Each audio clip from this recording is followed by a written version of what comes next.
Hello,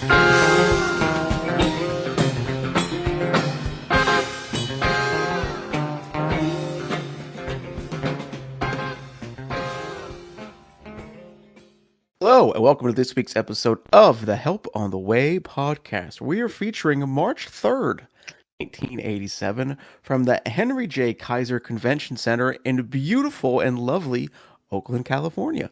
I am your co-host of the game, here with my fellow co-hosts, Nob and Fig, and our special guest, world-renowned Charlie Miller. Nob and Fig, let's go ahead and welcome our special guest to the show. Hey, how you doing? Charlie? We're very glad to have you here. Oh, I'm glad to be here. Thanks for the invite. The man, the myth, the legend, Charlie Miller on our podcast. I am super thrilled to have you. Thank you so much. Right on. Yeah. We've been doing this podcast for about 2 years now, over 2 years, and it was very early on that we realized that we need Charlie Miller on the podcast. So we are super thrilled to have you here today, and we have That's some questions awesome. for you. Let's do it. All right. I will.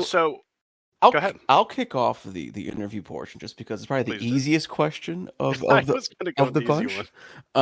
And Charlie, you probably have gotten this question from literally every single Grateful Dead related interview you've done, but we might as well ask it ourselves. How did you find yourself on this crazy Grateful Dead bus? In like 1977, I guess we all know who Rob Bleedstein is from Sirius Radio, Grateful Dead channel.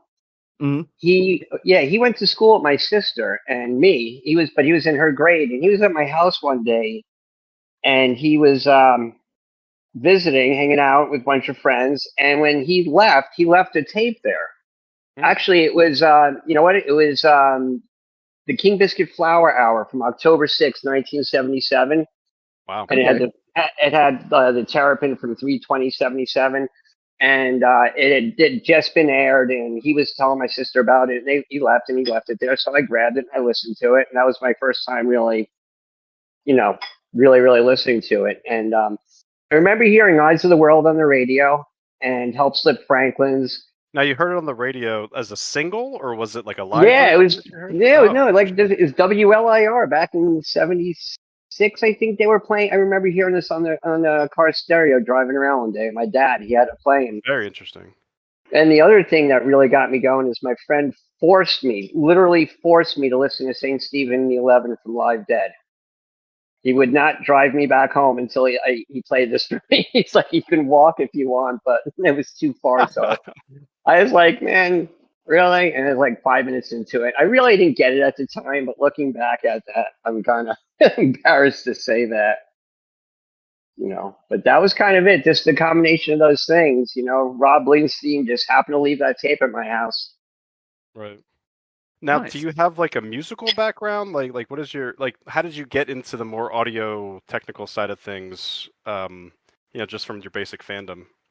I took some guitar lessons and did a little drum stuff, but I can't really play along with anybody. And I really like, I'm just drawn to music. I just grew up on it. My mom told me that when I was like 6 or 7, if I was at somebody's birthday party, everyone would be playing and I'd be sitting by myself listening to records, and I just always liked collecting live tapes. And, I started collecting Grateful Dead tapes in 1978 and, on a big scale. And I just thought I'd try recording. And the circumstances just worked out on spring tour 1983 that I happened to be sitting tapers, and one thing led to another.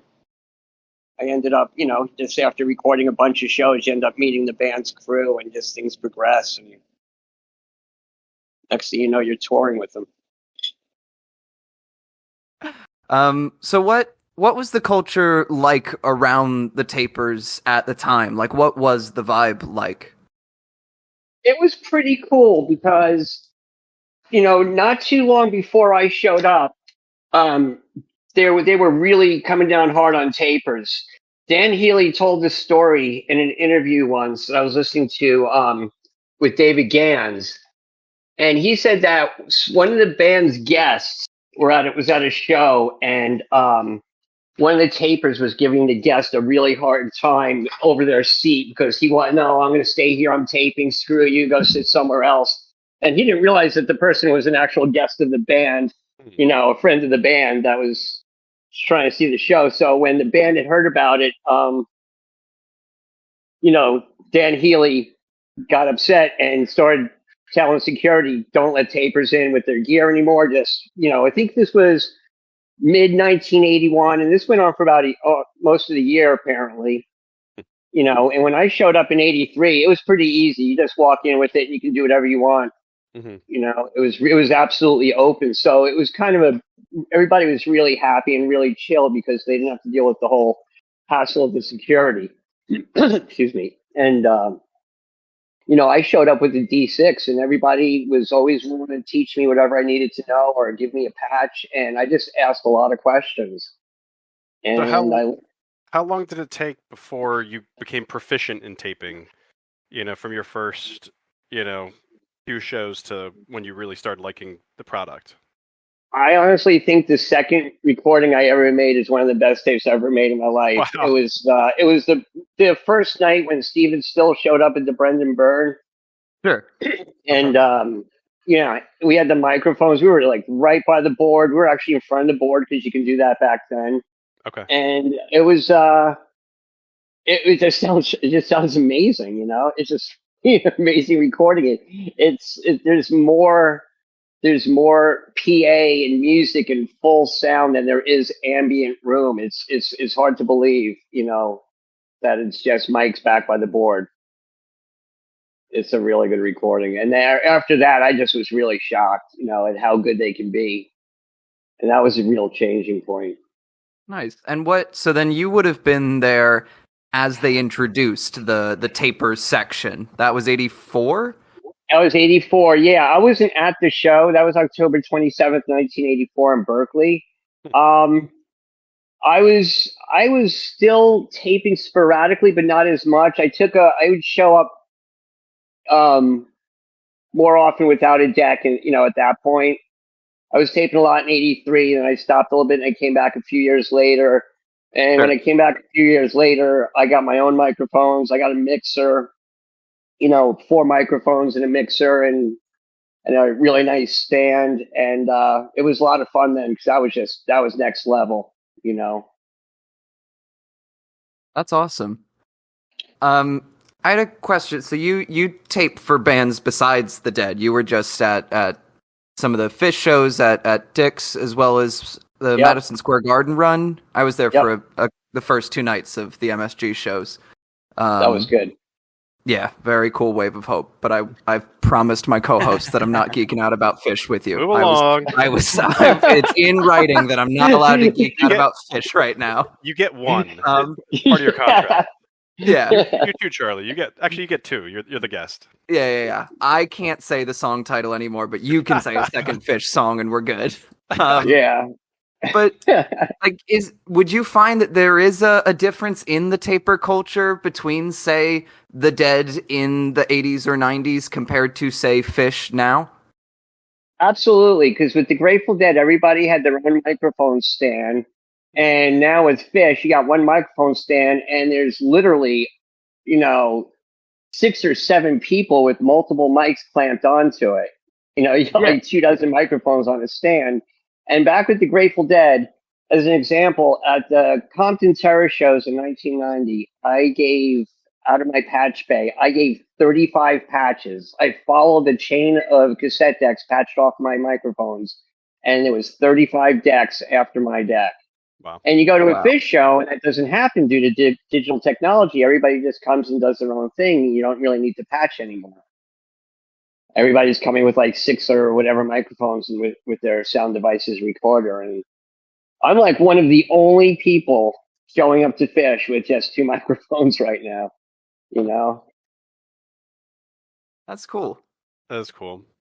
Yeah. So it's a lot of fun. Yeah, and you've definitely left your mark. I'm going to shuffle things back to the Grateful Dead. Yes. Since this is our Grateful Dead podcast. So the question I have is, on top of taping, you're famous as well for doing a lot of mixing and the work that you've done placing a lot of these sources on the archive, which is where we first kind of got in touch with you. So I just have some questions about what are the kind of things that you look out for when you're mixing the various band members. Just Jerry or Bobby, like Rhythm Devils, Phil, like different things, different like I don't know, EQs that you'll put in place, or what is the process there? Does it change by band members, or am I kind of off base? Well, it's with the Grateful Dead stuff. I'm not so much mixing it as I am mastering it. Okay. And Dan Healy, as we all know, is an absolute genius, and I don't want to try to mess with his amazing work. But sometimes, if there's like no low end on a tape for whatever reason, I might give it a couple of decibels of sub bass so your subwoofer actually moves a little bit, but I don't want to make it all thumpy and boomy, nor do I want to EQ it for my room because it sounds great in my room, but it may not sound great in your room. So I generally don't do too much with that. But if it's something with multi-tracks that I was actually mixing down, or, just try to get a nice even balance. When I do my mixes, like with Kimmock, I do, when I'm doing sound or doing recording, the recordings with him, basically, I just try to make it that kind of like with what the Ultra Matrix recordings did with Dan Healy and Don Pearson, how it's a board, but it's kind of the way it sounded at the soundboard, the way Dan Healy heard it. Okay. So it's kind of with Kimmock, I try to make it where the listener is front row, like leaning on the stage, where you can hear it, and it's kind of the stereo imaging and the balance is kind of like as if you were there. And that's my whole thing is with the balance, just try to make it sound the way it did there. Sure. Awesome. Now I was reading an AMA that you did on the Grateful Dead subreddit a couple years back, and you said that Yes. that the March 26th, 1972 show was a particularly difficult master. Can you speak as to what made that tape so uniquely difficult to deal with? Yeah. Rob Eaton restored those reels, the Betty reels that were damaged in the flood of the storage locker. Oh yeah. Okay. And he had sent me pictures, and he has since posted them online. It looks like somebody had left the reels out in the street in like a puddle next to a sewer or something, sewer grate. They looked horrible. And he would spend all day with some cleaning solution and a Q-tip, and inch by inch, he was making these reels playable. But there was like this thud thing, this like little thud sound that kept popping up constantly and constantly. Yeah. And it was getting worse as the run went on from the first night towards the end. It kind of started getting worse. So, and this happened to be the longest night of all the shows there. So, like an example, I don't remember which night. One night opens up a Greatest Story Ever Told, and I had 100 edits in that 4-minute song, just cleaning the thud up. Because you can't do an automated thing where you tell something to go through and clean them all up. You got to go through one at a time. Otherwise, it doesn't sound good. And that's just not, yeah. So you were actively taking the thuds off of the actively taking the thuds off. And I spent, keeping in mind, I had done all the shows leading up to it. At that point, I was completely frazzled. And I worked on the show, and I went through it. And I said, I need a break. So I sent it to David Gans, and he was taking a flight somewhere. So he sat on the plane with headphones, and he worked on a whole bunch of it.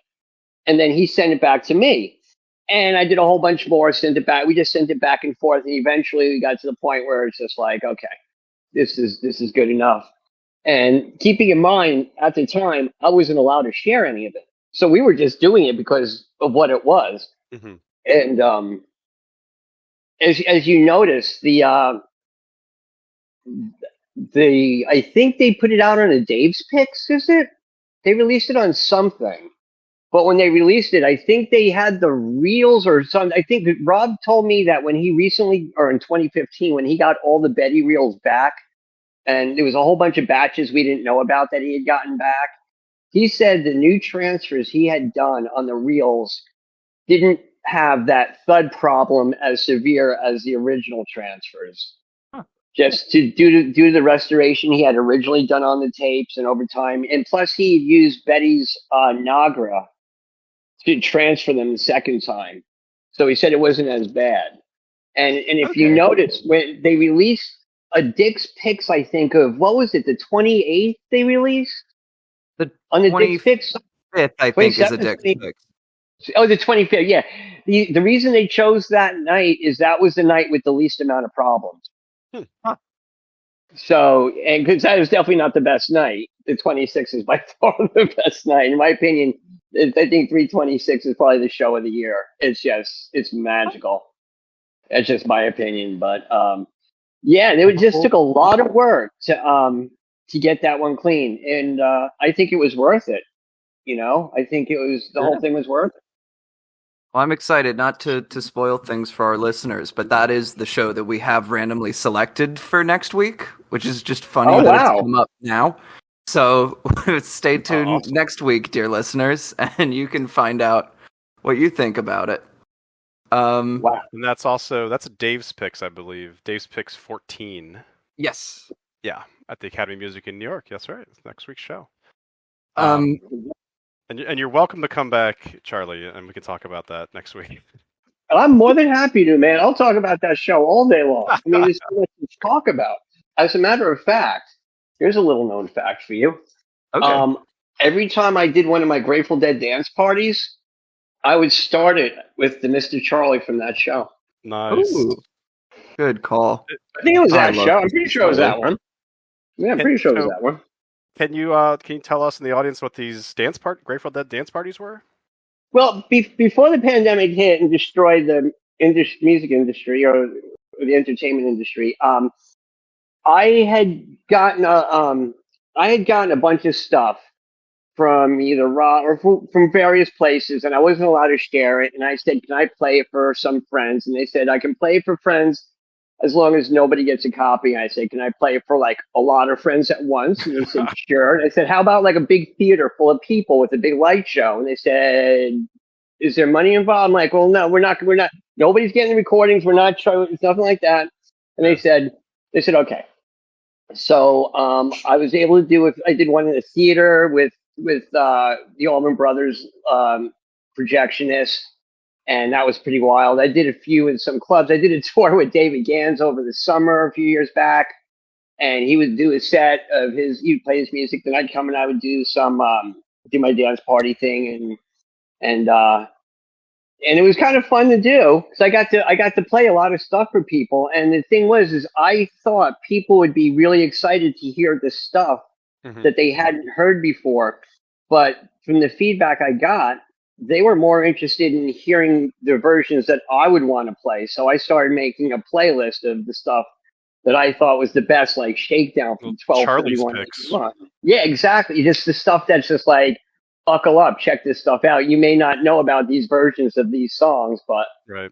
And now, just because I missed it, what was the Shakedown that you said? 12:31:81. Okay. And okay. The mix is phenomenal, and like the Scarlet Fire from 11:179 I played, which is really cool at the light show. Neat. But there's a lot of fun things in there. There's just a lot of fun things. I enjoy doing it, and the best part is there's a million bands out there playing Grateful Dead. Not one of them has got Jerry Garcia. And my dance party had Jerry Garcia at concert volume in a theater, in a big theater, and that was pretty cool to be able to do that because it was concert volume, and it's kind of like me at home in my stereo, sitting in my office, just blasting Grateful Dead, And I was like, man, I'd just love to go do this with some people, and it was. I just told the people you can dance, you can twirl, you can do whatever it is that you want to do to the music. Don't be afraid. Just close your eyes and have fun, man. That's so. And cool. it was really cool. It really was. I would love to be able to do on the road, more. Man. Come out. I had been out to the East Coast.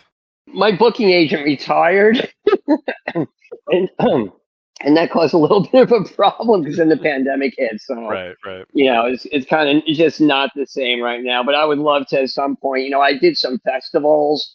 And I did one festival where when they were changing over the stage for different bands, I was out there playing Grateful Dead stuff in front of the Yeah. house. I just, and that was fun too. Just being able to play it, and it's just an excuse for people, for me to play this stuff for people, because I want everybody to hear this stuff. Yeah, Yeah. that's really cool. And what's available on the archive is a way that people can still access the Grateful Dead. Even, I'm a millennial. I think Game might be a millennial. I don't know what Knob is, but we are not of the generation that should be listening to this music. But it's so accessible and it's so available, and it's all for free, and it sounds incredible thanks to the good work of yourself and others on the archive. So, It's a pretty honestly, cool thing. it's so cool, and honestly, like, we wouldn't be here without all that good work. So, like, we are so thankful, and Right on. yeah, it's definitely really cool to talk about this stuff. Any more questions from you guys? I have one actually. For it. Okay. Let's talk about venues. Do you have Okay. a preferred venue? And by preferred, anything that you can, anything that just seemed Well, like your night went easy at a certain venue versus "Ugh, this venue is going to be a chore. It never sounds right, etc., etc., etc." well, I've seen the Grateful Dead play in a movie theater. It was the Capitol Theater Passaic, and I've seen them in a college gymnasium at UVM, and I've seen them in the stadiums, like we all have. Right. But when it comes to recording, there's certain venues that have a certain sound to it. Like Shoreline's got a sound, and it's because it's 10, and it's a cool sound. And if you get a good recording there, it's just so cool. But some venues you can't get past their sound, like Yeah. like Worcester. I can spot a Worcester Tantrum recording, and this isn't necessarily a bad thing. It's just I can hear it because I have a trained ear from all the millions of tapes I've worked on. I'm so Yeah. used to hearing these different things, but there's some places that have just got like look at the Fillmore in San Francisco. It's such a great venue, but it's a box, and it's a challenge to get a good mix in there. It's a real challenge to get a good recording in there. But with Grateful Dead, I was surprised at how bad the Kaiser sounded when I was there in February '89. And I mean, it's if you think about it, when the band plays an indoor venue, the Yeah. speakers are hanging down, right? They're Right. mounted on this. They're hanging down from the ceiling. What they did at the Kaiser, I guess the roof couldn't support the PA that they wanted to hang, or whatever. Maybe the specs didn't work out for Dan Healy, but they used their outdoor thing where they just built it from the ground up. Okay. And I just didn't think, I don't know what it was. There's something, I mean, there was something about the sound there. I always thought, because the recordings are usually pretty good there, I thought, the front of board recordings sounded good, and the Ultra Matrix recordings sound really good there. And I was just surprised. I thought it would have sounded better. Then, like a couple of days later, we're at the LA Forum. I thought that place had a really nice, warm sound. You know, that was a really, really, or they changed it, the Great Western Forum, whatever they were calling it back then. And but that had a really nice, warm sound to it. I thought the Garden always had a nice sound to it. Nice. But yeah, Cal Expo was another one. As for venues that I've not been to, but I've never really been impressed with recordings from, honestly, Frost Amphitheater. Mm. It's just I don't know what it is. I've just never heard. They're mid-rangey. They're missing this. They're missing that. Just talk about the audience recordings. The boards are boards, and they're going Yeah. to sound consistent. But yeah, there's just something about that. I don't know what it is. I mean, I've had like 5 tapers in the last 2 years give me their Frost recordings from all different years, and they're clear, but they're just not full. You know, Yeah. they don't have that punch. Like, have you ever heard the Odie brothers 4 mic mix. It's a front of board recording from September 3rd, 1985, Starlight in Kansas City. Not It's off the yes, top of my head. they had 2 microphones that were omnidirectional, which is a full 360 degrees, and then they had 2 very directional microphones. They had them split, and they had a mixer and this Nice. whole thing. And it's just one of those recordings that you hear it, and you're just like, oh my gosh, it's like you're there. And so I kind of think that you know how recordings how good they could be, so you kind of start holding things up to a different standard because you know how good they could be and should be. But Yeah. I don't know, yeah. There's Do you some. I have- mean, I think that venue sounds great. The Starlight. Nice. Do you, as like an audience member, do you have venues that you prefer over others? Yeah, I like the Garden because they just rock. The whole thing is they're when the Grateful Dead are on tour on the East Coast, they're a rock band. Sure. And I mean, I grew up on the East Coast, and I saw the Grateful Dead there for 10 years before moving out to California. And it was so different. It was just absolutely so different. And then I went back to New York again, and I was like, they were just rocking so Realized the hard. I difference. mean, I was like, wow, I forgot how it can be. Yeah. It really is just so different.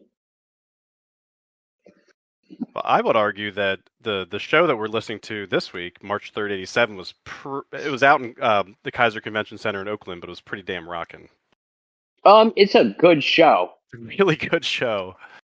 Probably does not get as much love as people should, but that's why we're gonna talk about it tonight. That's I think that's Master because Rules the night segue. before. Yeah. People talk about the night before so much, and it's just I had never even heard the first night until David Gans had played it on the radio once, because all I ever listened to was March 2nd. Then I heard March 3rd, and I was like, wow, this is really good. Really good. Speaking of March 3rd, 1987, let's go ahead and get right on into our main event for the evening. Once again, that is March 3rd, 1987, at the Henry J. Kaiser Convention Center in the wild and wonderful city of Oakland, California. Set one kicked off with a fantastic Quinn the Eskimo. Then we got into Greatest Story Ever Told, Loser, New Minglewood Blues, my personal favorite, Tons of Steel, Cassidy, Mississippi Half Step, and then set one ended with Promised Land. Fig, On. what were your thoughts on set one? All right. Yeah. Thanks a lot. So, I thought it was great. Quinn the Eskimo, Mighty Quinn was just fun and loose, which I thought was a setup for the entire evening. We get into Greatest Story, and this one can be kind of, this is a fun song, and it can actually be funny at times. I thought this was a funny version. I really like Jerry's like call and responses to Bobby's verses, just like the licks Jerry was playing in response to Bobby's verses were they're just funny, and it was just great to hear.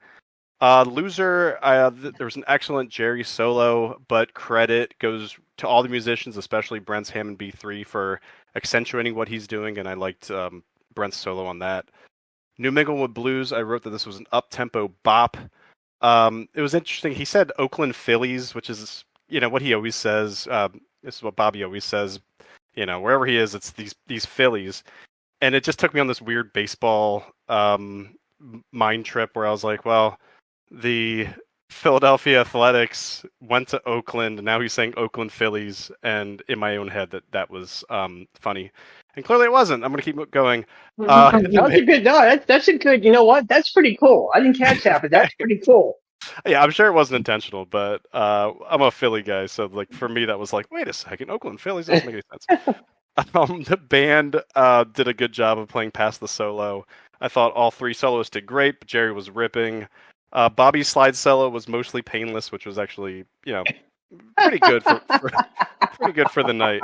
We get into Tons of Steel, and I thought this was a good version. It is not. I will beg to differ with my friend Game. It was not my favorite Brent song. And there's also this very annoying low harmony. I don't know who was doing the low harmonies that night, but it's hard to slide. Yeah, okay. That's what I kind of would have figured. It's hard to slip under Brent. That's a really hard place to go, and Phil is just not a strong enough vocalist to fit that role. But it is what it is. Cassidy, this was the highlight of the night so far. Everyone was really working together well. Phil was very high in the mix. I really liked the transition back into the Flight of the Seabird section. They nailed it that night.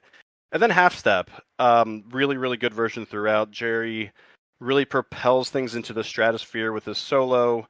After they crossed the Rio Grande part, it was just this really, after the solo, we got into this awesome jazzy jam with those final two chords, and the audience started clapping to the beat, and the band was having fun. I wish it was a moment I wish could go on forever. I really wanted them to go back into the Across the Rio Grande, but instead they went into a really great, awesome rocking version of The Promised Land. And it was a really great close to a really great first set. So I'm going to kick it over to Knob, but Knob, feel free to play hot potato if you'd like as well. Sure. I'll go. Why not? So yeah, I really enjoyed this show, this set. I thought Quinn was a fun way to open the show. I'll throw out for the trivia and history heads that this was the only time the Grateful Dead ever opened a show with the Mighty Quinn. Oh, it's like a perfect opener. Yeah, they usually did it as an encore pretty consistently, but sure. This was a fun subversion of that, and it was a really fun energy to open the show with. Really enjoyed The Greatest Story Ever Told.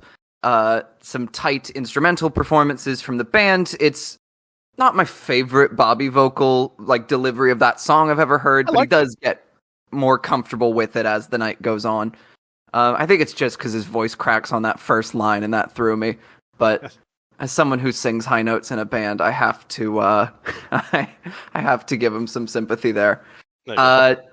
To me, things really start hitting the stride at Loser. That was the first song of the night to really do it for me. Jerry is super on, both vocally and guitar-wise.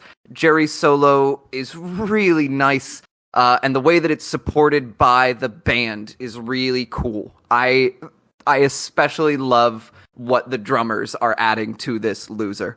Mm-hmm. Fun energy on Minglewood. Again, shout out to the drummers for a really lively drum part. To me, it goes from a good Minglewood to a great Minglewood as soon as Jerry starts playing his solo. It's a really strong solo. Brent also gets a really killer solo. Bobby also takes a solo. And before the usual above the fretboard shenanigans that he likes to do, I thought it was a pretty good solo. And then we get to the squeaking, and I'm like, okay. But overall, I really enjoyed this Minglewood. I would say it's more of a squealing than a squeaking, but go ahead. Sure. Yeah, as long as we're using these kinds of words. So then we get into the Tons of Steel. I don't know, it was a little slow for what I want out of Tons of Steel, but that's a more personal thing. It's not a bad run of the song by any stretch. Brent had some great vocal deliveries. Again, I gotta shout out the drummers because they really are on all night tonight. And by the end of it, I was really into it, which was nice. Cassidy, I am with you. Cassidy is the highlight of set one for me. Conversely to the Tons of Steel, I thought it was a particularly speedy Cassidy. The whole jam I would describe as like a bop. It was very much a boppy kind of jam. And I loved what Phil was bringing to this Cassidy. Some really nice Phil work. And then a really fun Mississippi half step. It's just a strong rendition. The first half swings in the way you want it to. It's a nice dance in time. The second half leans into that cool down, but it doesn't totally throw away the energy. The crowd is still into it. Jerry's especially on fire. My notes just say Phil with a little heart next to it. I really enjoyed this Mississippi half step, and then into a real bop of A Promised Land to bring things home with this first set. So yeah, all in all, I really liked it. to say something that I never quite expected to say on this podcast. What did you think, Charlie Miller? Well, I can see Jerry smiling when I hear it. Nice. It's the Mighty Quinn. I thought was a really cool place to put it in the set list because they had been kind of moving it around a little bit at that point, and then it went back to where it was. I think they had opened up a second set with it at Oakland during the New Year's run, and it was kind of moving around a bit. But it as we all know, it mostly was the encore. And I just like when they put songs somewhere where they don't belong. You just get the impression that they're having fun or they're in a good mood, or somebody's just thinking outside the box, and anything can happen. Kind of like sticking the Mississippi half step in the end, towards the end of a first set. Mm-hmm. Yeah, because that usually opens the show. But I thought it was a really good version of Mighty Quinn, and I actually love The Greatest Story because there's just the interplay with Brent and Jerry. Yeah. There's one thing I noticed after Jerry came back from his coma, he was more active, visually, and his playing was just more exciting. And he just, the way he looked at Brent, just the way he just always looking at Brent smiling, I just think that's really cool.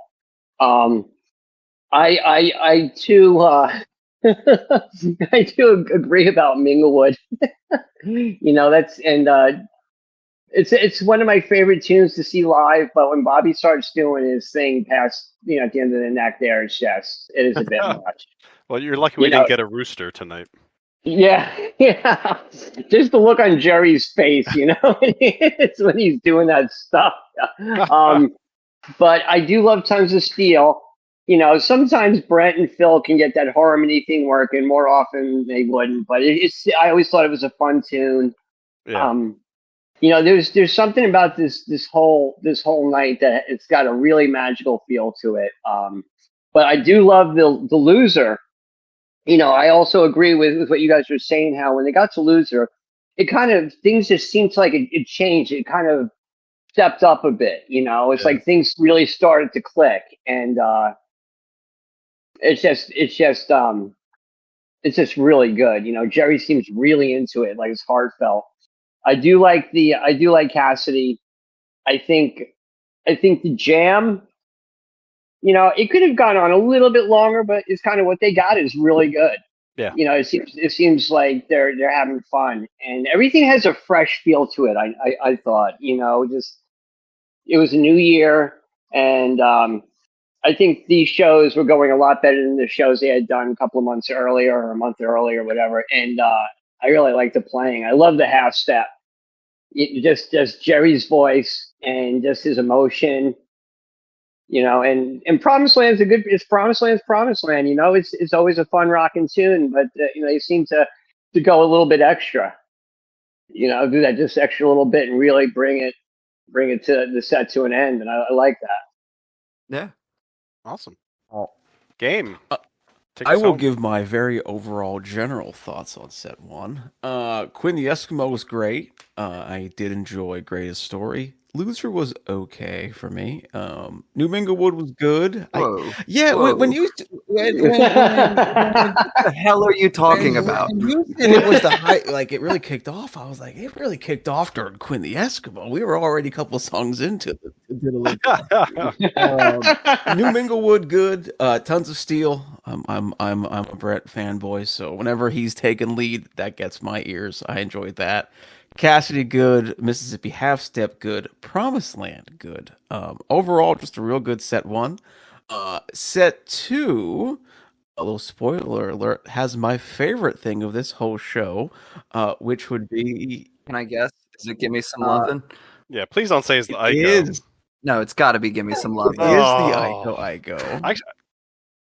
Iko. I loved it, but it sounded like 5 Ikos being played over top of each other. Oh, yeah, for like the first 2 minutes, I'll agree with you on that, and then the whole Iko. Someone who has no patience. I got through the first 2 minutes. It does eventually settle down, like the whole band knows what they're playing. Anyway, That's Anyway, hilarious. Set 2 gave us a wonderful rendition of Iko Iko. Then we got Saint of Circumstance, Terrapin Station, Drums in Space, another excellent rendition of Gimme Some Lovin', Wharf Rat, Throwing Stones, Touch of Grey, and an encore of Brokedown Palace. Knob, what were your thoughts on Set 2? Sure, I liked it. I have more thoughts in addition. I'm gonna go with you, Game. I think this is a good Ico. I kind of said this point a minute ago, but I when I first started listening to it, it's with the addition of the horns and the Neville brothers. There's a lot going on in this Iko Iko, and it definitely takes everybody a couple of minutes to get on the same page as each The other. song was only 5 minutes long. No, it was like 10. No, it was yeah, a long it's Ico. 10 minutes. It's 10 minutes. All right. Yeah. All right. It's 10 minutes. But by the end of it, I do think it's a blast. I think it's a really fun rendition. My note literally describes it as a grower. By the end of it, I'm very into it.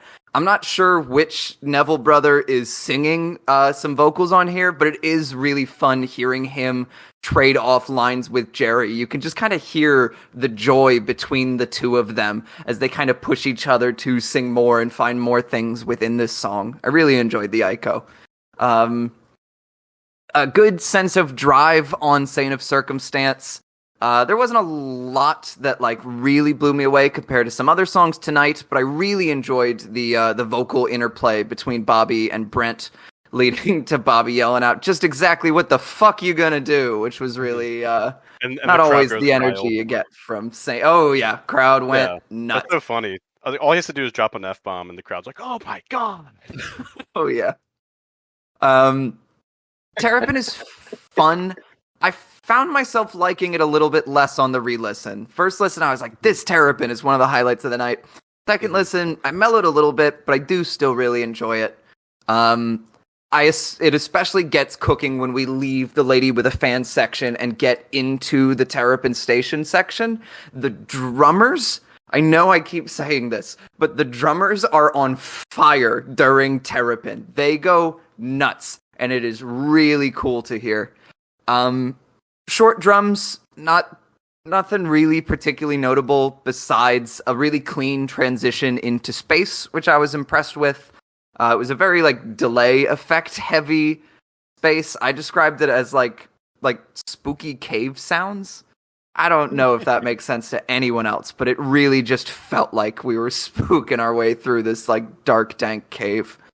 And then a pretty strong transition into Gimme Some Lovin', which immediately amps up the crowd. I will say that I really enjoyed the Phil and Brent harmonies on this Gimme Some Lovin' compared to the Tons of Steel earlier, though I will say it got a little busy when you added in Bobby and Jerry adding their extra parts. It didn't always click. You mean vocal parts? Yeah. That's hard. It's hard to do. It's hard to It is. layer. It's You know? four-part harmonies in general are really tough to pull off. I'm not faulting them here. It was just that stood out to me because I was like, wow, these are some really good harmonies. Okay. Those are some harmonies. Now, conversely, we get ourselves into Wharf Rat, and this is one of my highlights of the night, without question. I really enjoyed the Wharf Rat. Really enjoyed Jerry's vocal delivery here. It's on the gruffer side, but there is an emotionality to it that really makes it work. It's a really tight song. The band nails the transition into the 3/4 part of Wharf Rat, and it sounds almost by accident, but they like perfectly get into the bridge of it. They really push like through this emotion to get the group harmonies in the bridge, which are really nice. I over the last few Wharf Rats that we've had on the podcast, I've been kind of building a case that Wharf Rat, it's a song I've always liked, but the last like couple of months, I've really come to love Wharf Rat. I love how different they're able to make each section feel. Like the first couple of verses are their own thing, and then the bridge is its own thing, and then the second half of the bridge is its own thing. And once we get out of the bridge, the verse picks up and it feels like, again, its own thing. It just feels like as much of a journey compacted into a smaller package. Yeah. I really, really Very cannot speak. theatrical and narrative in quality. Yes, and that definitely speaks to me. Absolutely. And then I also really enjoyed the Throwing Stones. This one's also on my list of highlights. A really on vocal delivery from Bob. He's throwing out his voice over the course of it. I won't make any pretend. He definitely sounds better in the first 2 minutes of this Throwing Stones than he sounds on the last 2 minutes of this Throwing Stones. But god damn it, he has given his all to this song. I really enjoyed that. And I love the way that Brent's keyboard part is interplaying with Bob's vocal line. Again, I have to shout out the drummers. The reason this Throwing Stones feels as good as it does is because they are controlling the energy just perfectly. It gets stronger and stronger as it goes on and really allows itself to get nuts in those last few minutes. And I do think that it is good that they had a 3-week break before another show after this one, or else Bobby's voice would have been fried. I've been to Dead & Co shows where Bobby throws his voice out and then they make him sing 5 songs in set 1 the next night. I would feel bad if there was a March 4th 87. And then that takes us into like a very fast touch of gray. I feel like that when I think of fast touch of grays, like it's like 83, 84, 85.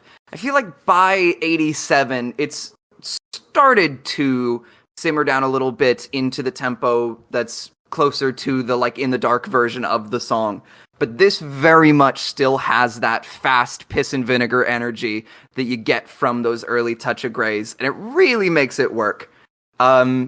And I just have to shout out a really ripping little Jerry solo. It's not long, but it's tight. This second set is more about like full band jams than like Jerry focused solo sections, but he really delivers a quick, nice little solo in Touch of Grey, and I found myself very impressed with it time and time again. And then the Brokedown Encore is a lot of fun. The intro is tight. It's really good. The harmonies, similar to Wharf Rat, they just have this like pushing through pain energy that really works. And then Jerry forgets all of the first verse because, in true Grateful Dead fashion, like as soon as something goes, here you go. I was gonna say, I think he came in with the second verse for the first verse, and then realized his mistake, and then just stopped singing. Yes. And that just seemed to energize the crowd more. The crowd loved that Jerry could not remember the words, and that energy just seemed to feed back into the band. I love Brent does this little organ lick right after the first chorus as they're going into the next verse. That's just really cool. Once they've gotten past Jerry forgetting a verse, they recover very quickly. There's a really gorgeous guitar solo, and even with it, I would still consider Brokedown to be one of my highlights within this show. So that's a lot of words from me, but I really like this one. What did you think, Fig? Okay, so I agree with a lot of what you said. I will never agree with your opinion about Iko, sir. That's fine. We can argue about this until the end of the podcast. Well, here's the thing. I think it was just supposed to be fun. I mean, it was Mardi Gras, and they had members of the Dirty Dozen brass band, according to Dead or Pod List or whatever. Dead Pot. What is it called? Dead Bass, according to Dead Bass. So there was just a lot going on. Everyone was having a good time, and it did not color my thoughts about set 2 because I thought set 2 was excellent as well. So I guess I'll just forget that Iko ever happened and go into Saint, which had good energy. I thought that the source may have changed a little bit. It sounded more like an audience source. And I mean, we have Charlie on the podcast. I can ask him how that works. But let me just get through my thoughts first, and then I might ask that question, pop that question over to him. I thought it was an excellent version of Saint. Jerry sounded great. I love Phil's pushing the rhythm along. No, you know what? My notes got messed up, so I'm going to skip Saint and go into Terrapin. Terrapin starts. Jerry was a little bit shaky on his vocals and the lyrics, but he makes up for it with some really, really nice solos. Actually, rather, they were delicious solos. He had some nice interplay there with King Brent. great energy from Jerry and the entire band on the crescendo with the whistle is screaming section and everything thereafter. We get into drums in space, and yes, I did listen to drums in space. What do you I mean? You especially always listen to drums in space. sometimes I skip drums in space. It's pretty good, especially space. I really like space as a transition into "Gimme Some Lovin'." Just hearing the band break into that, and Phil was the one leading the transition there, which was really cool to hear. And then we get Brent's Hammond B3 again, just screaming in there with the "Give Me Some Lovin'" riff, and it would have been awesome to hear live. I think that's a really cool Grateful Dead moment right there. And then they kind of bring it back down with a pretty awkward transition, I thought, into Wharf Rat, which was a great version of Wharf Rat. Just that transition was a little rough. We had a good vocals and good vocals from Jerry. Phil sounded pretty nice. Jerry's first solo was incredible. Phil was really pushing the rhythm with bouncy eighth notes, especially in that like got up and wandered. I think the second verse there, and that was kind of cool to, to your point, hearing them, just kind of change the feel around. And it was interesting the way Phil was doing that, just making it a little more bouncier and more, I don't know, kind of like someone was like a little more plucky, I think is what I'm thinking of. Yeah. And Phil's first solo was incredible. His second solo was incredible too. I liked the coloring that Bobby was adding to on that second one. I really heard Bobby shine through there in the mix. We get into Throwing Stones. It had an excellent instrumental section. The band really nailed it, and the crowd went really crazy for that instrumental section.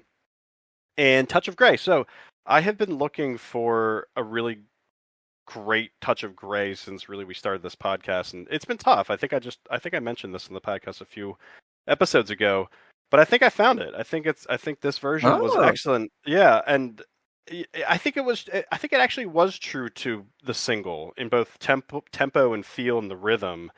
Maybe it was a little bit faster, but it just, I don't know, it gave me those vibes. And Touch of Grey was one of the reasons I got on the bus, because I remember watching that music video so many times, and so that really hit me. I love this version. I really did. Definitely a heady version for me. It was well played by all, especially Phil. And Brokedown Palace. Jerry sounded excellent. I mean, the recording of Jerry's vocals was just gorgeous. And I think I actually had changed to headphones at that point, and it just sounded so good. But then he doesn't know the words, and he eventually drops out. And it was just very touching the way that the fans did know the words, and they helped Papa Jerry out, and that was really moving, and it was very touching. And Jerry totally returned the favor to the fans with an excellent solo, and he actually used some distortion on his guitar at that point, which was an interesting thought. And I wrote that it was shades of George Harrison on that solo. Just really excellent. Yeah, so a really special Brokedown, I thought. Certainly not like a perfectly played version, but just very special for what it was. Especially coming off of Jerry's coma. So, really great set to But For Iko Iko. I'm going to kick it over to Charlie with a question, and then Charlie, feel free to give your review. So here's my question. So, and I don't think I'm the only one of the listeners, and perhaps even hosts on this podcast who may have a question like this, but the archive is like the Wild West, right? There's so much accessible, and there's so much to do that it's really hard to understand what's happening, and it's hard to kind of give yourself a sense of direction. And so what I did maybe about 9 years ago, 8-9 years ago, was I just set up this spreadsheet and I randomized everything, and I randomized all the dates the Grateful Dead were performing, and I go down the spreadsheet, and each week I pick a show off that spreadsheet, and that's the weekly show, and I feature that on Reddit, and then the last couple of years we've had a podcast about it, okay? But again, I don't really know what I'm doing, okay? And but there's like a little bit of information out there. So here's my question to you. So it says on the archive, it says topics, soundboard, Ultra Matrix, Charlie Miller, Don Pearson. Can you define that? Can you explain exactly what all this stuff means? Because I feel like there's different versions or different sources that are being intermixed. But I don't know. This is the thing. In the summer of '86, if you listen to like the Alpine Valley soundboard I got the night with the shakedown estimated eyes, Mm.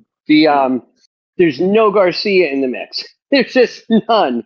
And that's because, and this is something I run into as a sound guy, sometimes the guy on stage is playing guitar so loud, you can fill up the room without putting him in the PA, right?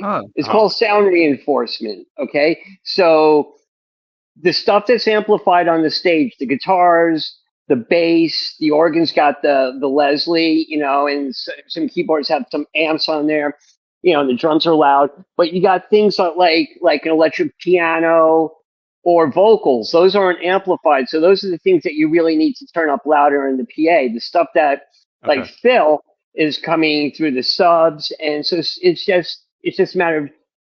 It's kind of like why the Betty board sounds so good is because that's a recording mix. It's not a soundboard mix. The soundboard mix would be what you're getting in the room. It's like the house mix. A recording mix is a separate mix done just for the recording. So you'd put on headphones and you listen to the balance of it.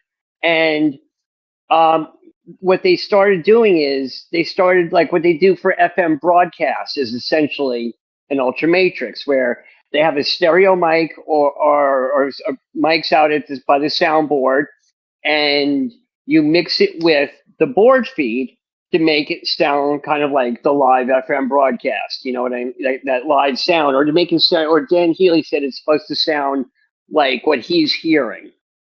And I can get into the whole technical aspect of how they set up the mics and patterns, but that might lose you because it almost loses me at some points. But you basically you have to delay the soundboard because the soundboard is going through from the microphones to the board through the microphone cables, and that travels at the speed of light because it's going through the wire. What you're hearing in the room travels at the speed of sound. So basically, the music where Dan Healy is, the music, if he had headphones on, he would hear it in his headphones like a third of a second before the PA sound makes its way all the way to him, if that makes sense. Yeah. So you time it. What you do is you delay the board feed to match up with the ambient mics, and these guys are really good at that. Otherwise, you get a little bounce slap back kind of echoey thing. So they align it and they found a nice balance. But what they did at first, and which is with these recordings for most of 1987 and December 86 when they first started doing this, they just set the microphone and the board feed at 50-50, and the power of the energy of the ambient mics was so much that it was drowning at the board. That's why some of these Ultramatrixes from 87 sound like their audiences with a little bit of board mixed in, because essentially that's what it is. At the Garden Run in the fall of 87, Steve Marcus mentioned that, and they went over and they just lowered the ambient mics. So it's kind of like 3/4 board feed, 1/4 ambient mic, or whatever it is, 2/3, 1/3. But the board is the heavier signal now, and that's why I think from like the fall of 87 till the next few years with the Ultramatrixes, they're balanced so nice. The 89 and the 90 recordings sound really, really good. So Don Pearson and Dan Healy came up with this. It's the reason I always mention Dan Healy. You got to credit him as being Don Pearson made the recordings, but it's Dan Healy's mix. Dan Healy's the sound guy, and you got to credit him because it's his mix. And then Don Pearson was setting up per Dan Healy's instructions. He was setting up the Ultramatrix, and they had a box that did the whole decoding thing with the pattern of the microphones and mixed it with the board, and then sent the feed out to the patch bay, where anybody and everybody apparently who worked with the band or had enough Coke or whatever, to get a board patch or an Ultramatrix patch. So I have a lot of shows like the January 87 San Francisco shows and then the March 87 Kaiser shows. I have both Ultramatrix recordings and just soundboard recordings. And you can really hear the difference where one's got the room mixed in with it and one doesn't. Okay. So that's Excellent. yeah. And the cool thing is, Don Pearson ran all the decks. There wasn't like 20 people hovered around there, flipping their tapes. Don Pearson ran the decks, and Dan Healy's busy running sound. So Okay. Don Pearson would flip all the tapes. And you flip a tape, then 2 seconds later you flip the next one, then 2 seconds later you flip the next one. So there's a 2 second overlap between each flip. And I have like 4 copies of each of these March Kaiser shows. Hmm. So since there's an overlap between all of them, I was able to put it all together, and you can't tell what a flip is because it's all the same source. You have three soundboard masters, and they all flip 2 seconds apart. That's all you need is just that little millionth of a second to just overlap it, and you're good. Cool. So I'm looking now. It looks like I never put out the. It looks like I did put out the. Looks like I put out both of these, the Ultra Matrix and the soundboard, I believe. Yeah. Yep. Yeah, the top two there look like they're yours.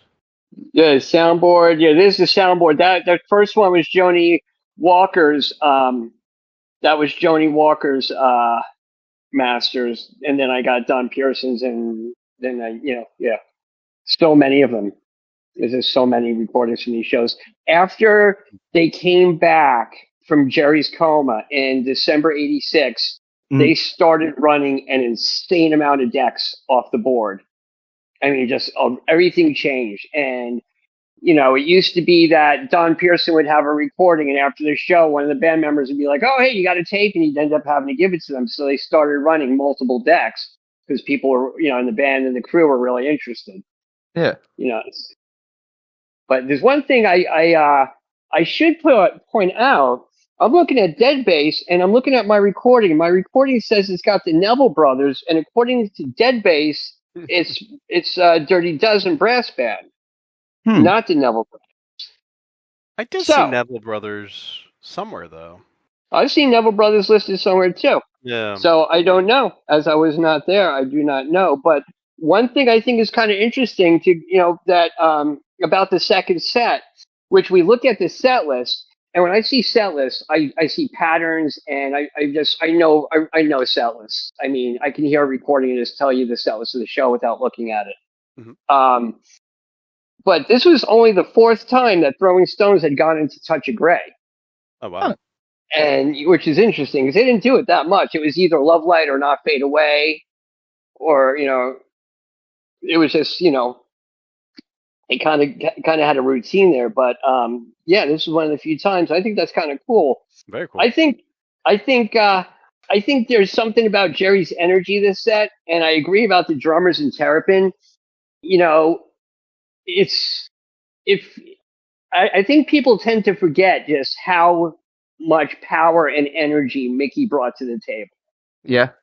That I think the people who are out there seeing Dead and Company and watching what Mickey's doing now and have never seen the Grateful Dead, I don't think they fully understand what it was like watching him behind the kit back in the day. Mm-hmm. He would really, really just take things to the next level. Mainly 85, it's just when I really started to notice that, listening to the recordings and, oh my gosh, listening to Cumberland or Samson, it's like, wow, listen to drummers. This is just crazy. Mm-hmm. When Jerry came back after the coma and he was clean, and it seemed like there was more of a unity with the band, and yeah. I remember seeing them a few weeks later at Hartford, and I was sitting right behind. I was sitting in the section off to the side, right behind Brent on the side there, and I remember watching the band hanging out on the side of the stage, watching the drummers do their thing. They didn't all run backstage and just go lock themselves in their whatever they would do. They were all sitting there watching it, and that was just kind of cool. That really stuck with me, and I thought that was really special. That's awesome. So any more thoughts from you, Charlie, about the second set there?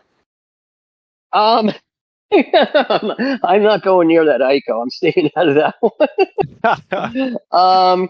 No, man, just like you said, Bobby drops an F-bomb, and that really just we all go nuts over that, and screaming, swearing Bobby is just Yeah. fun. But I think there's something about Terrapin Station, in 1987 that is kind of, you had to be there. Mm. Mhm. Just Jerry was so animated. It was really special. It That's really awesome. was. New And I do Year's love. '87 has one of my favorite post like Keith Terrapins. I really enjoy the one from New Year's '87. Yeah, that is a good one. I remember that night very well, sitting home recording it off the radio. Nice. Yeah. And I do think that there is on YouTube a video of 3387. Really? Oh yeah. You know what? I think I'm always being asked, "Hey, do you have upgraded audio? We're putting out the video." Mm-hmm. And I think that was definitely one of those. I don't know who made all those videos. I don't really watch a lot of video, but I always love Yeah. helping people with the audio for it. Yeah, Sure. definitely. Well, to your point about, Jerry being animated, like we can actually see it Yes, on YouTube. you can really see it. Yeah. Fairly sure that's the case. Yeah. Okay, awesome. Game? Good. Well, you know what? Hey, I got one more Yeah. thing to stick in there. Yeah, Yeah. absolutely. Jerry and Brent's harmonies on Brokedown Palace. Mm. Brent for a while in '86 was a little too drunk, and the harmony was kind of a drunken thing. But in '87, like right around this time, was where it started just cleaning everything up so nicely. And I thought Jerry and Brent really sounded nice together. And I Yeah. think Phil's bass playing during the Brokedown has a really great tone to it. And the subtleties of what he's playing it just brings it all together. So cool. Yeah, I often find Phil to kind of be the magic touch of like what separates like a good show from a phenomenal show tends to be like what Phil is providing for the rest of the band to kind of play off of. Yeah. All right, Game, you want to give us your thoughts or just take us back? I will go take us ahead home? and wrap us up and take us home. Overall, I thought set 2 was good. Of course, my favorites would be the Iko Iko and the Gimme Some Lovin'. they were both All standout. right. But no, really, I thought the whole set was good. Really enjoyed Broke Down as the encore. And Charlie, you said it best. Really felt like Brent's harmonies really meshed well with Jerry, and I know a lot of people think '89 is the one of the better years for the Dead, myself included, and you can kind of hear some of that coming together in this show, especially with Brent and Jerry at the end of Brokedown Palace. So yeah, excellent show all around. Let's go ahead and do our Right on. bookkeeping for the evening. Book of the Dead. Charlie, I'm not sure if you're familiar with our Book of the Dead, but our Book of the Dead is shows we would consider, what would we say, like top 5 for us? Um, I guess I don't know, just general. generally exceptional. Well, it's like, would you I'm the revisit it? pickiest about it, but it doesn't have to be picky about what makes your Book of the Dead.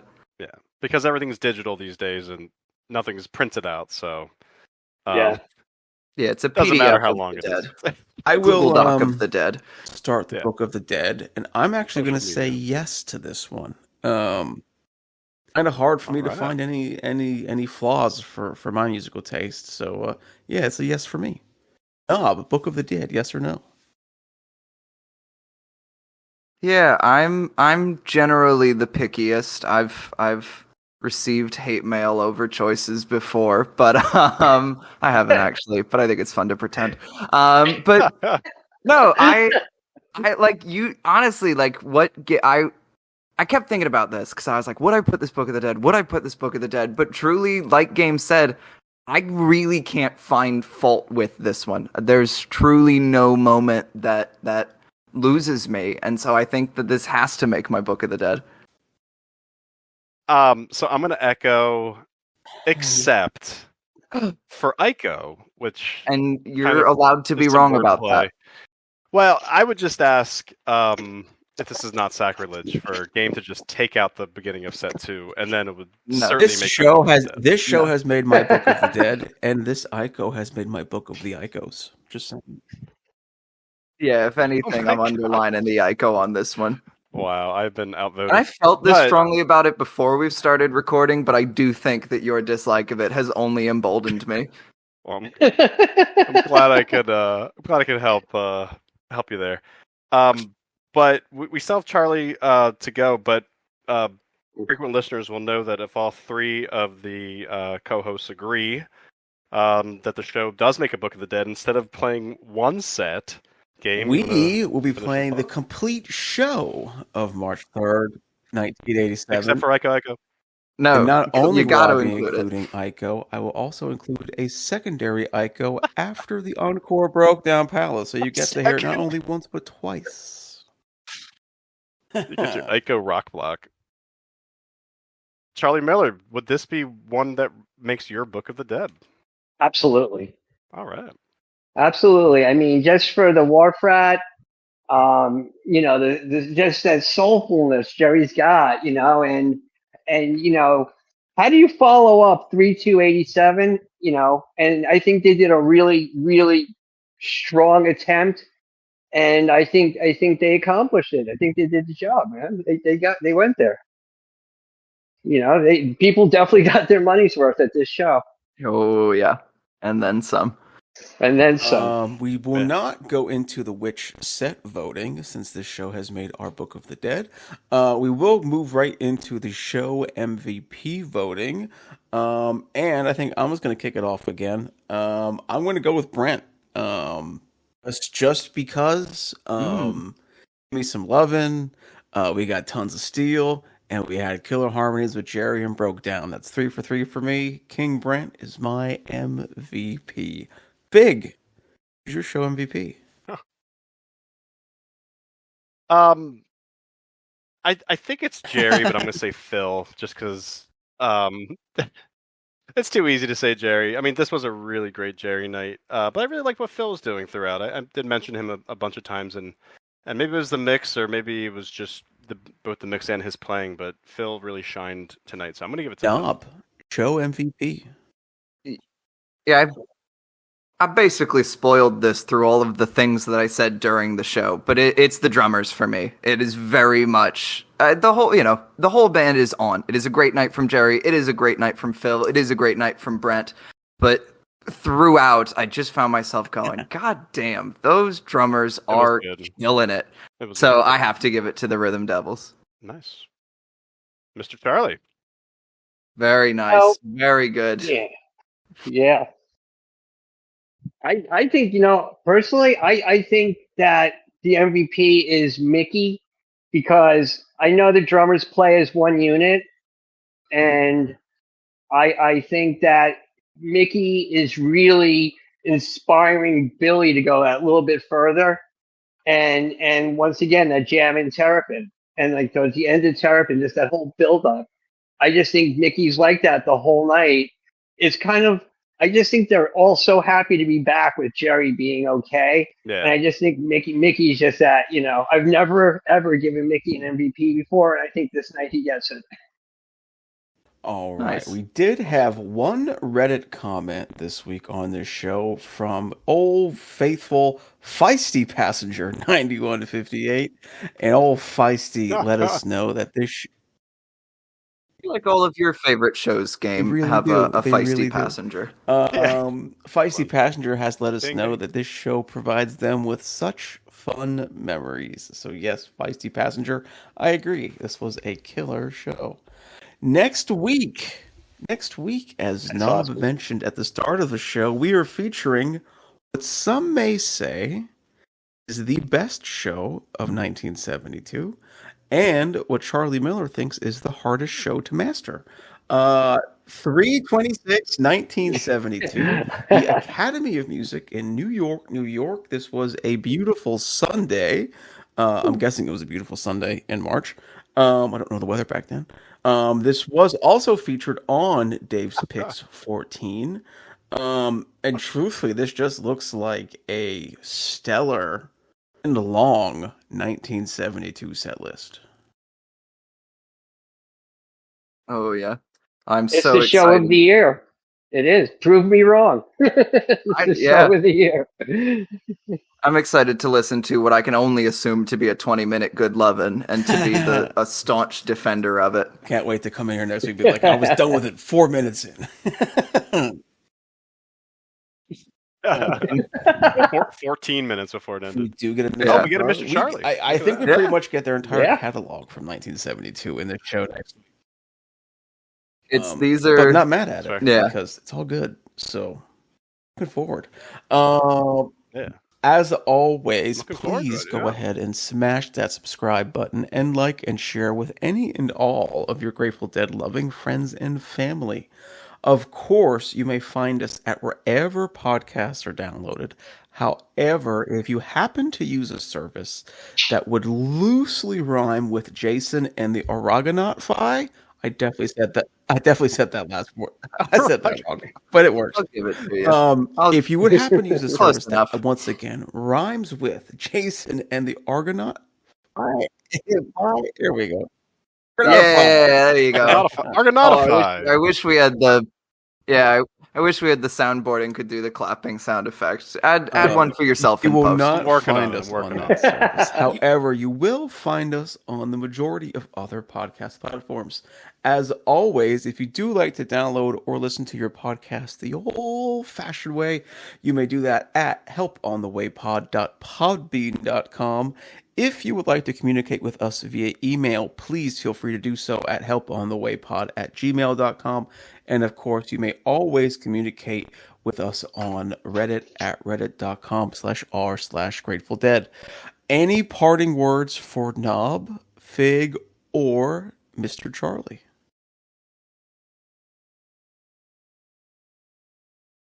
I'm gonna go listen to 3387.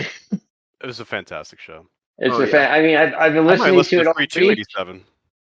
Yeah, and then 32672. Yeah. Yeah, well, Charlie, thank you so much for your time, man. This has been a lot of fun. Yeah. Right I on. And truthfully, yeah. we'd love to have you back anytime that you're free to do so. We do this every week, and we have a lot of fun with it, as you can tell. Absolutely, I'd love to. We are in your debt, All sir. Right on. Alrighty. Thank you Glad to once help. again for listening to Yep. this week's Help on the Way podcast. Charlie, please don't let that beautiful porterhouse steak get cold. Please, as soon as this is over, make sure you eat that wonderful dinner. And to all of our listeners, please stick around for the complete show, March 3rd, 1987. Thank you once again for listening to Help on the Way podcast.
and boats.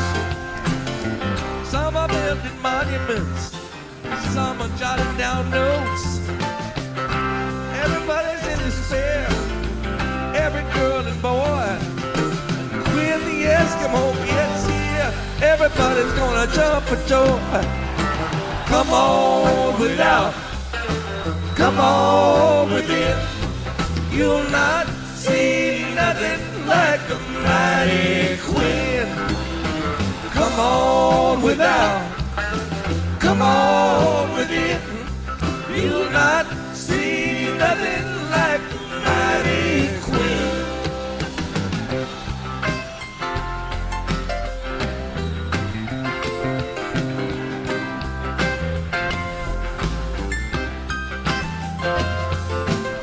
Like my coffee like the rest, I like my sugar sweet. Jumping queues and hating race, not my cup of meat. Everybody's needs a tree, feeding pigeons on a limb.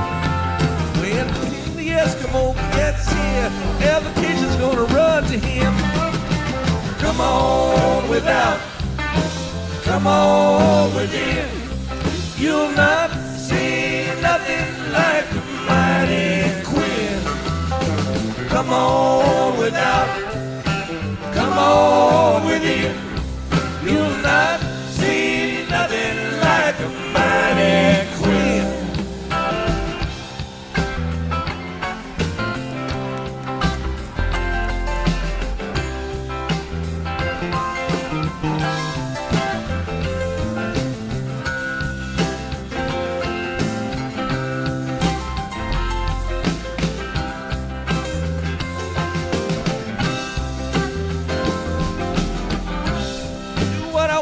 You, I can't decide in my heart. Tell me where you put, and I'll tell you who to call. Nobody can get no sleep with someone on everyone's toes. When the Eskimo gets here, everybody's gonna want a dose. Come on without, come on within. You'll not see nothing like a Mighty Quinn. Come on without, come on within. You'll not see nothing like a Mighty Quinn.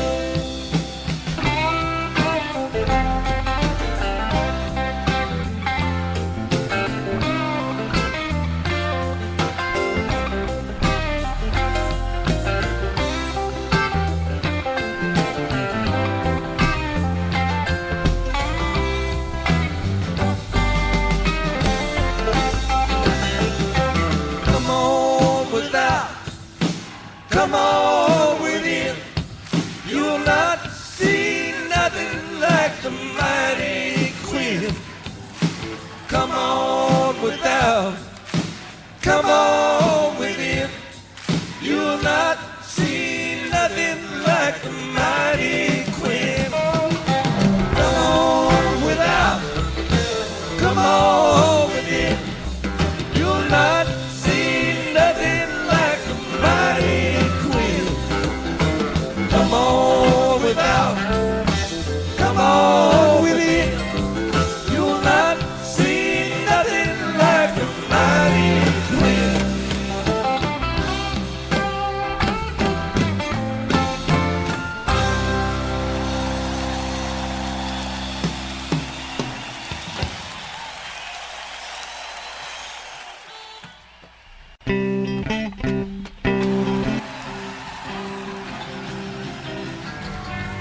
Horses come riding up on a quasar.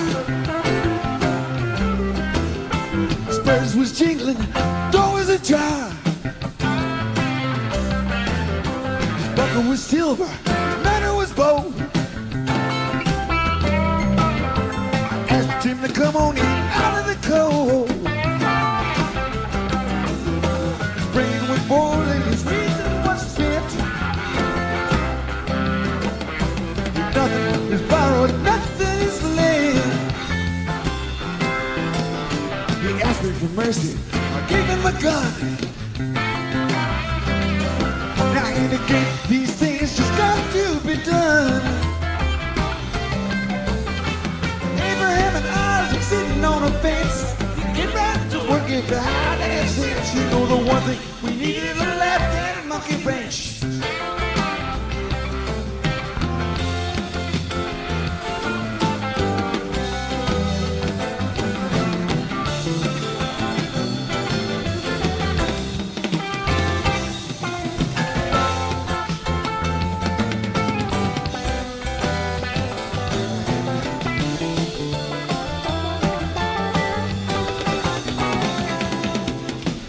Come in with his eyes on the floor.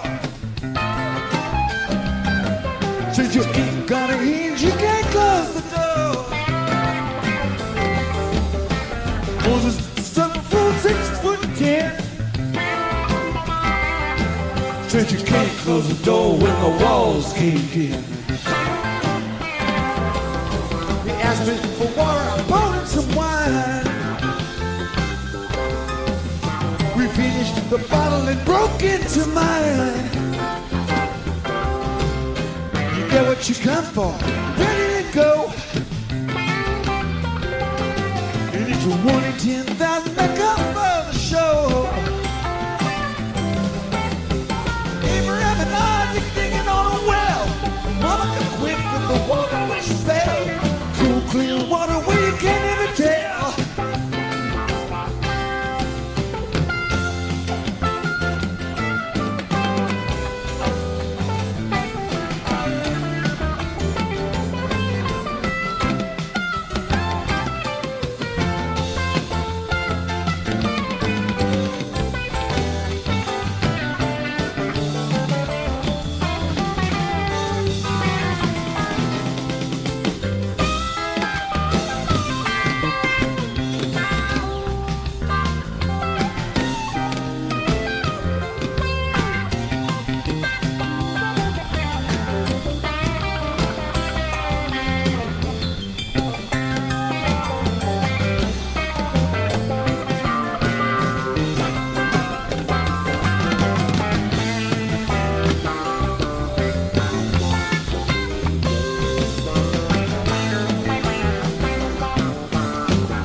Wrench.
If I had a gun for every ace I've drawn,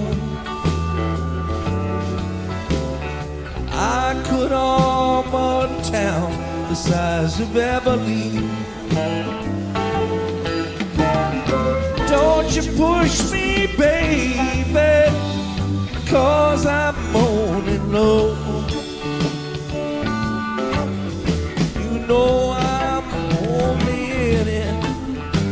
go.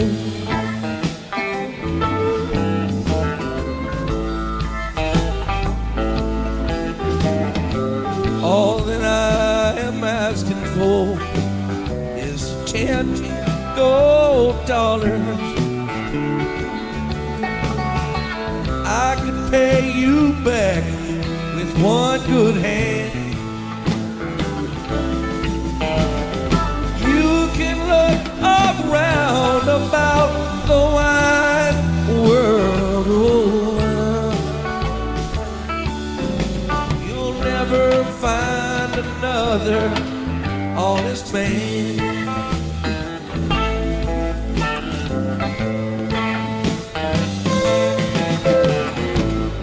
Last fair deal in the country. Last fair deal in the town. But you go, oh money, where your love is, baby, before you let my deal go down. Go down.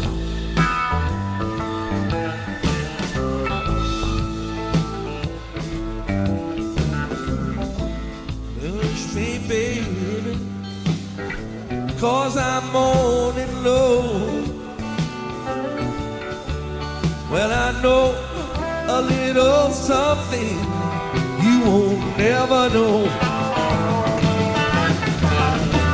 Don't you touch hard liquor, just a cup of cold coffee. Gonna get up in the morning and go.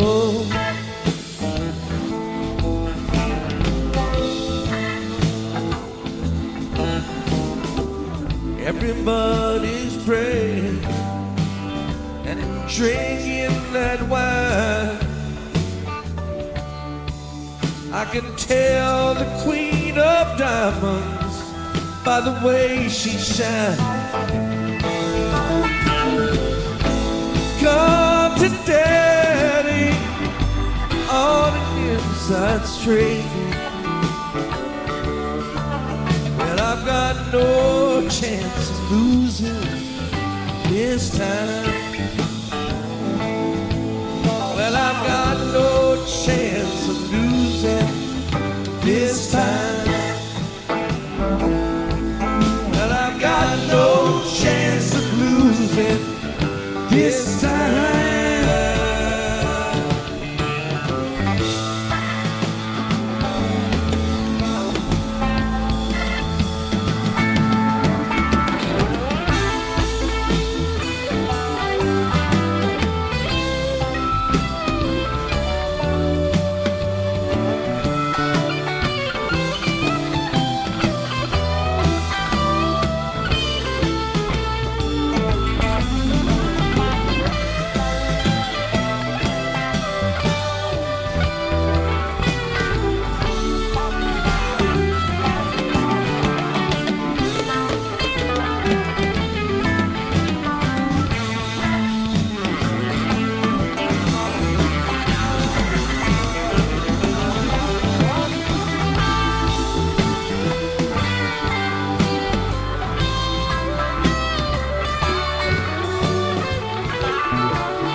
Country, last fair deal in the town. But you go, money, where your love is, baby, before you let my deal go down, go down.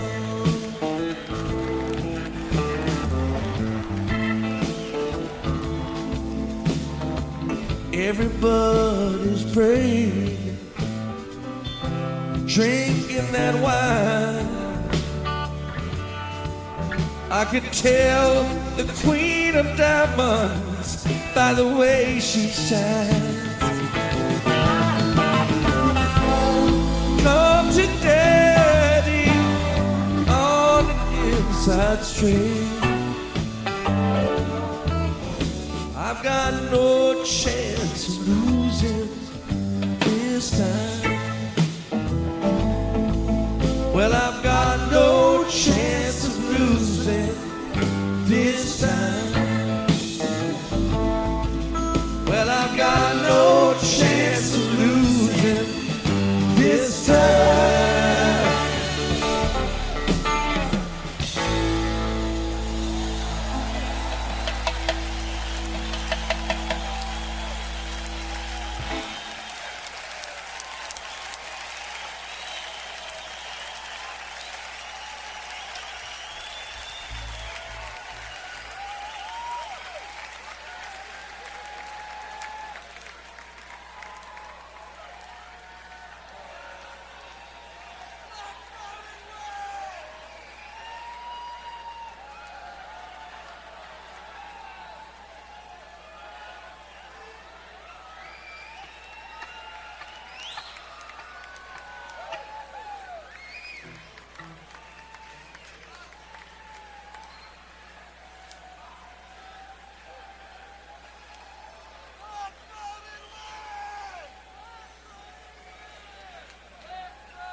I was raised in lion's den.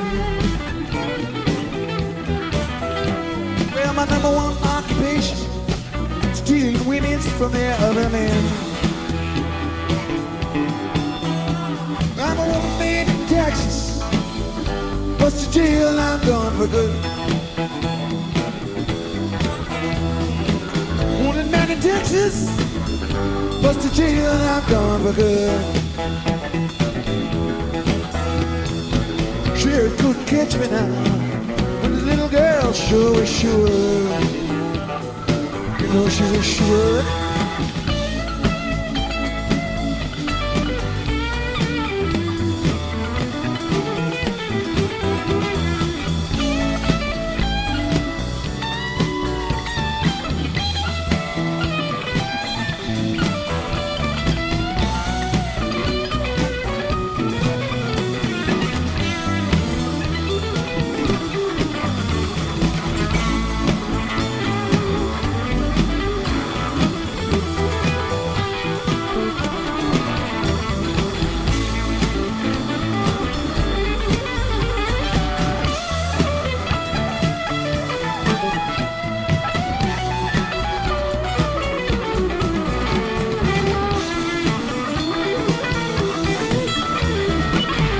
Call me crazy.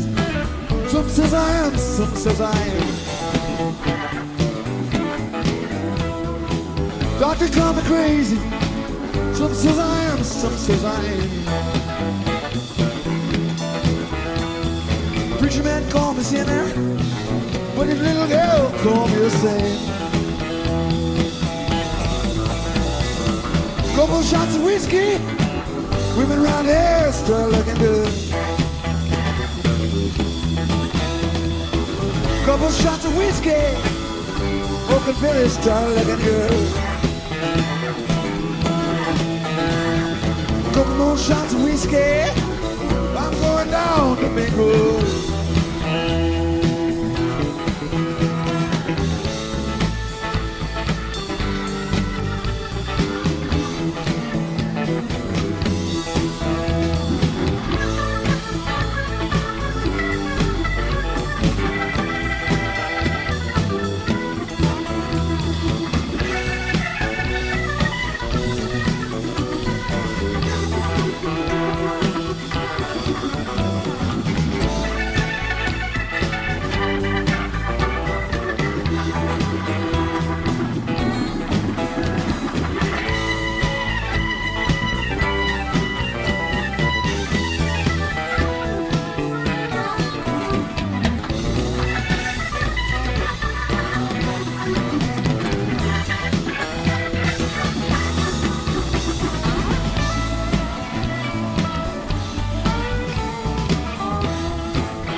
Texas, yes, it's T for Timbuktu.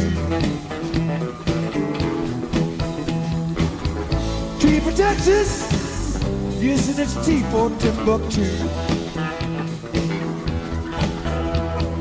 T right here in Oakland, where the little girls know what to do.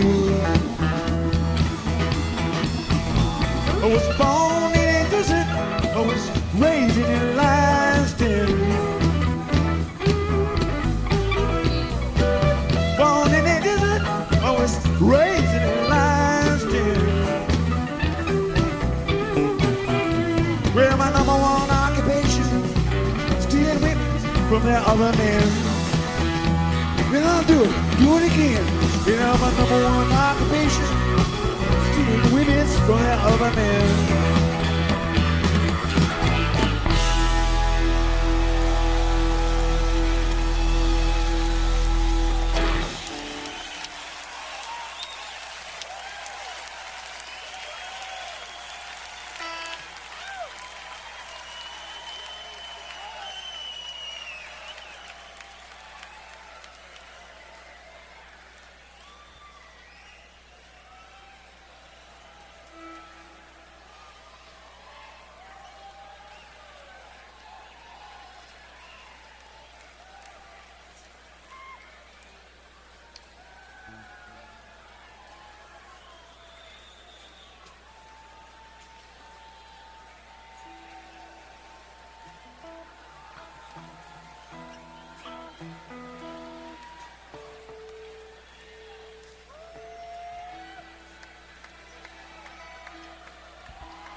I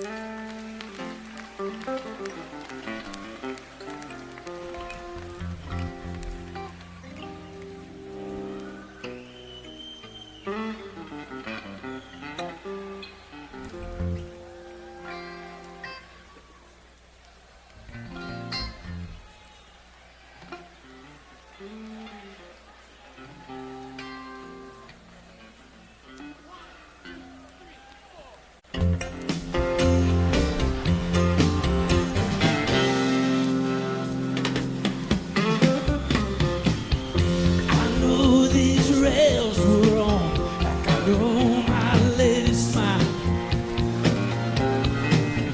Receive a dozen dreams in every passing mile.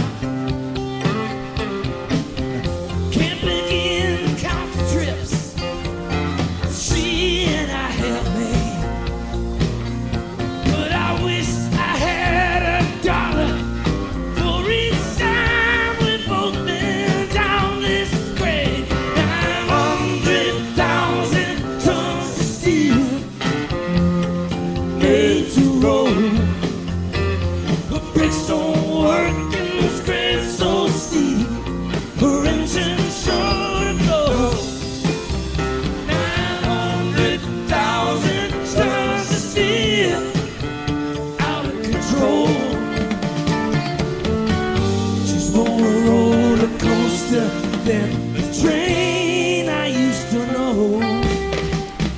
It's one hell of an understatement to say she can't get me. She's temperamental, more a bitch than a machine. She wasn't built to travel at the speed of rumor flies. These wheels are bound to jump the tracks before they burn the tires. 900,000 tons of steel made to roll. The brakes don't work in this grade so steep. Her engine's sure to blow.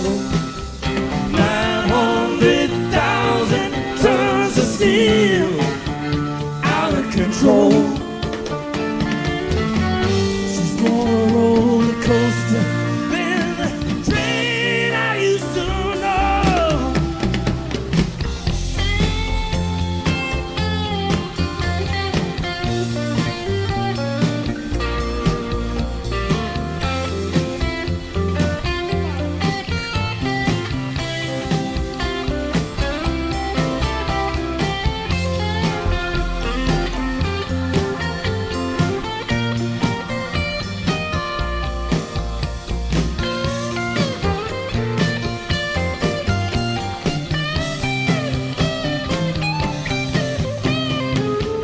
Murphy sure outdone himself to pick this stretchy track. I can only hold my luck. It's riding in the back. Well, I have prayed to God the saints the day will be. I've done about everything but try to get my feet. 900,000 tons of steel made to roll. The brakes don't work in this grade so steep. Her engine's sure to blow. 900,000 tons of steel out of control. She's more a roller coaster than the train I used to know. Ooh, ooh, I wanna go down slow. Ooh, ooh, ooh, ooh, ooh. 900,000 tons of steel out of control. She's more a roller coaster than a train I used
I have seen where the wolf is slept by the silver stream.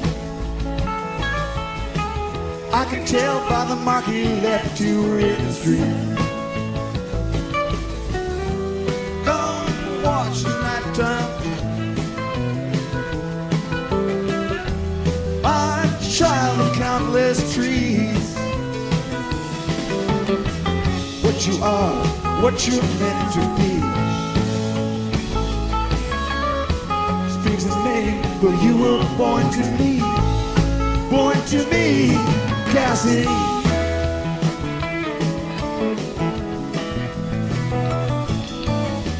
Lost now on the country mile in his Cadillac. I can tell by the way he smiles, he's rolling back. Come wash the nighttime clean. Come grow the scorched ground green. Oh, tap the tambourine.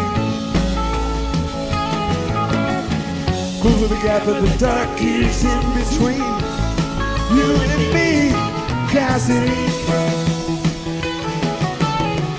Bring peace in the icy heart. Catch cold, throws a coffee cut. Here we go, now you should start to cry. Fly to the seabird, scattered like lost words. Wheel to the storm and fly.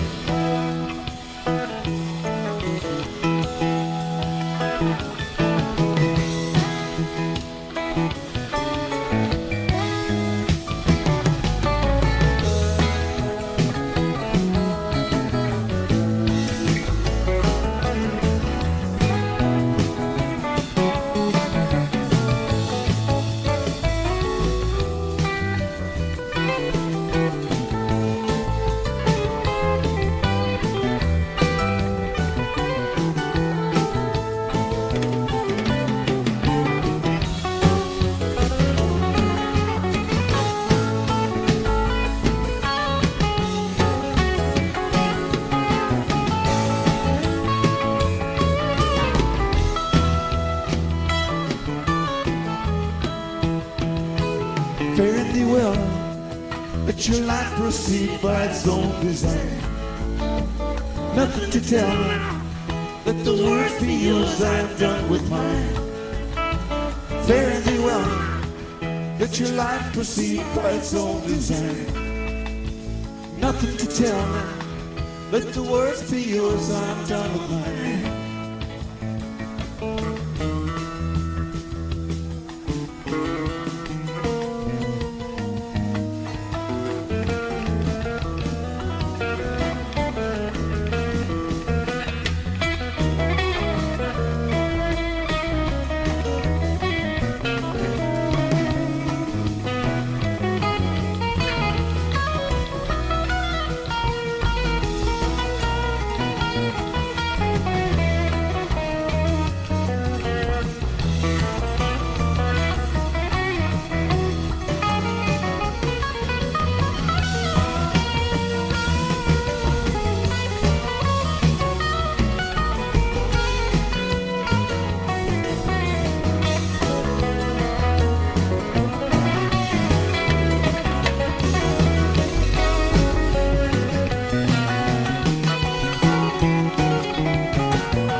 the seabirds, scattered like lost words, wheel through the storm and fly.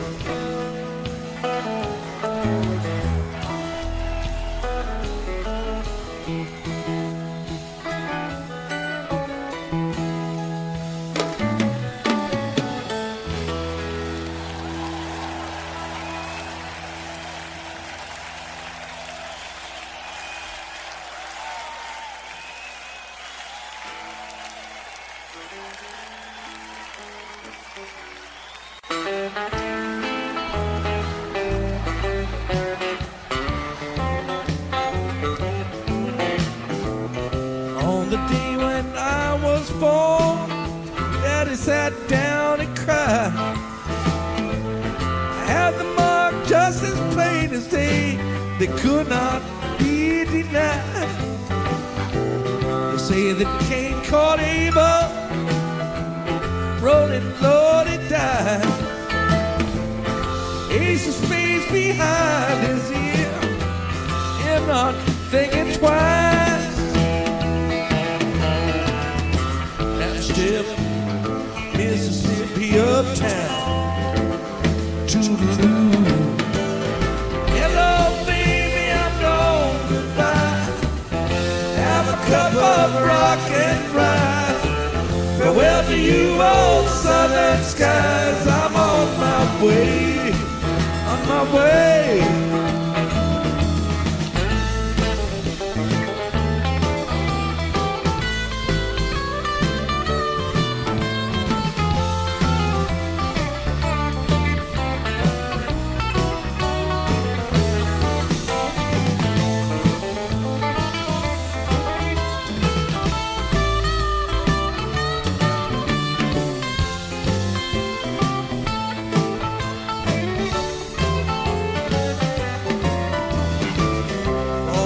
Got to live for is what you left behind.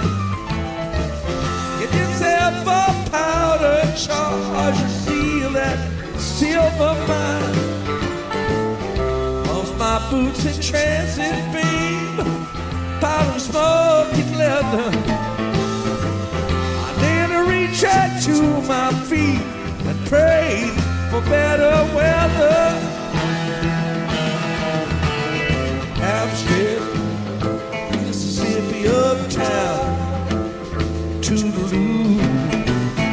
Hello, baby, I'm gone, goodbye. Have a cup of rock and rye. Farewell to you, old southern skies. I'm on my way, on my way.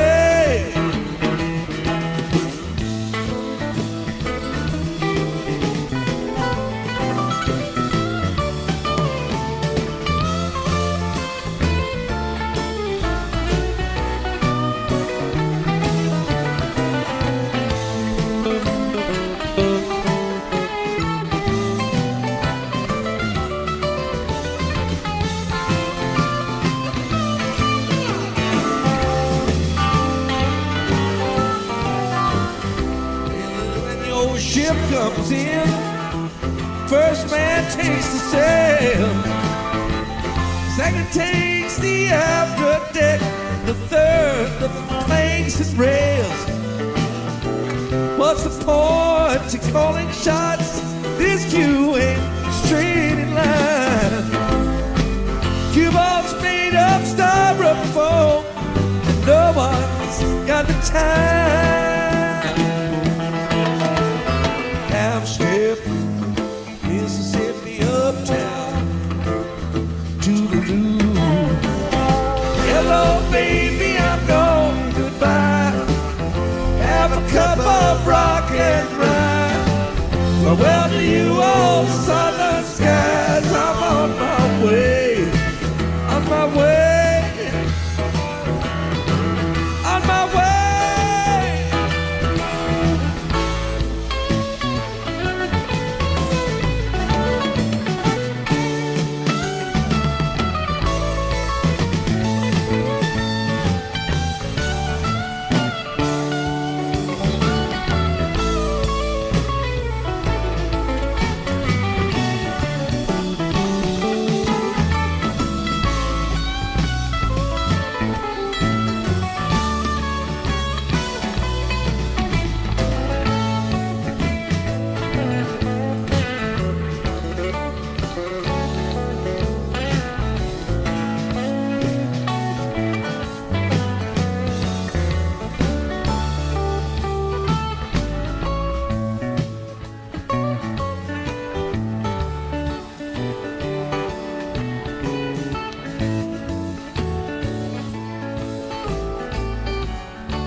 the Rio Grande, across the lazy river,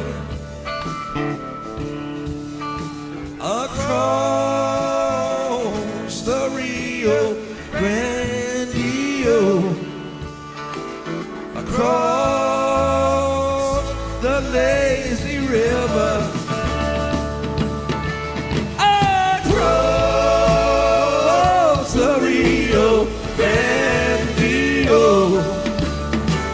across the lazy river, across the Rio Grande, across the lazy river, across the Rio Grande, across the lazy river,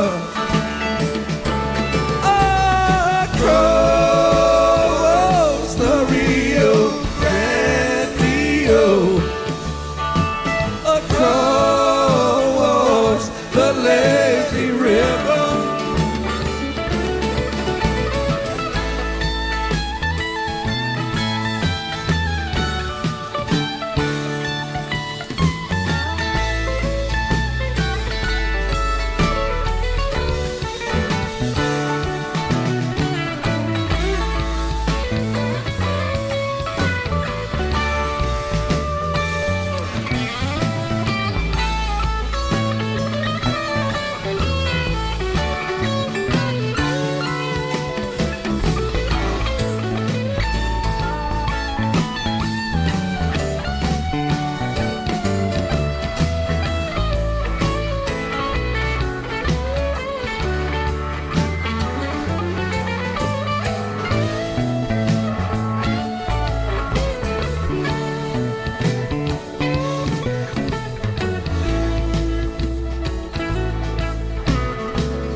That Greyhound and rode it past Raleigh and on across Carolina.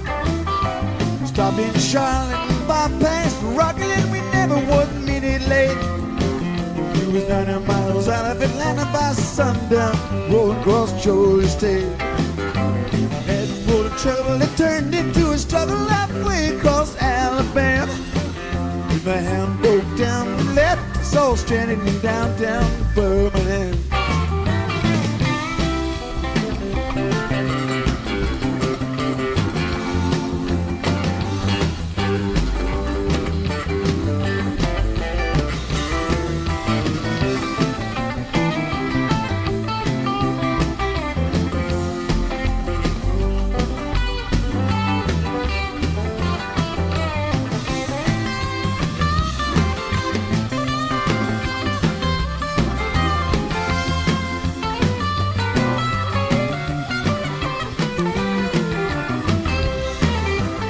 Get off a boat, live to the train, take it right across Mississippi clean.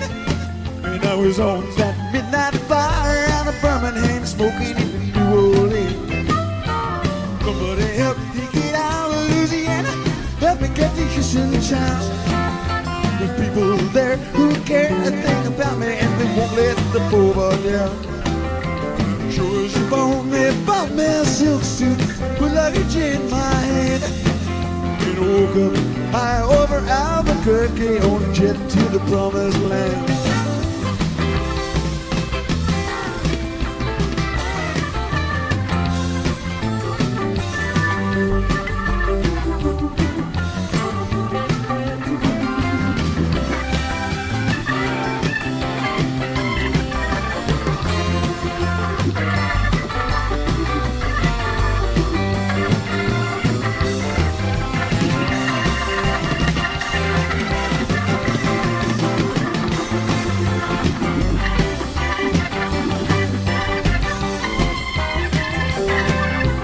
Working on a T-bone steak, on a car, they flying over to the Golden State.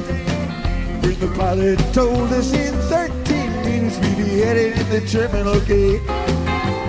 Swing low, switch higher, come down easy, taxi to the terminal zone.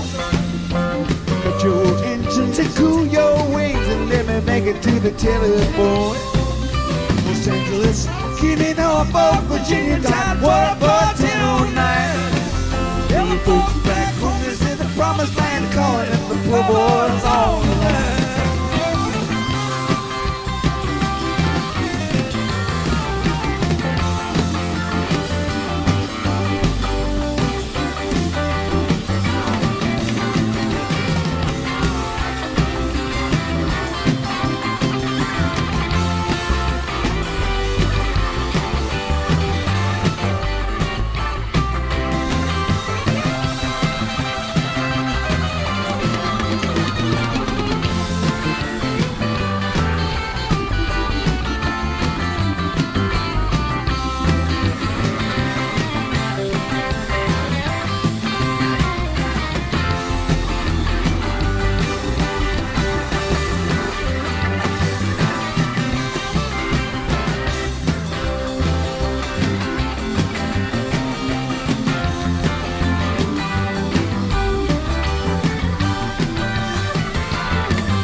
We'll be back in a little bit.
anande, Giacomo Pinande.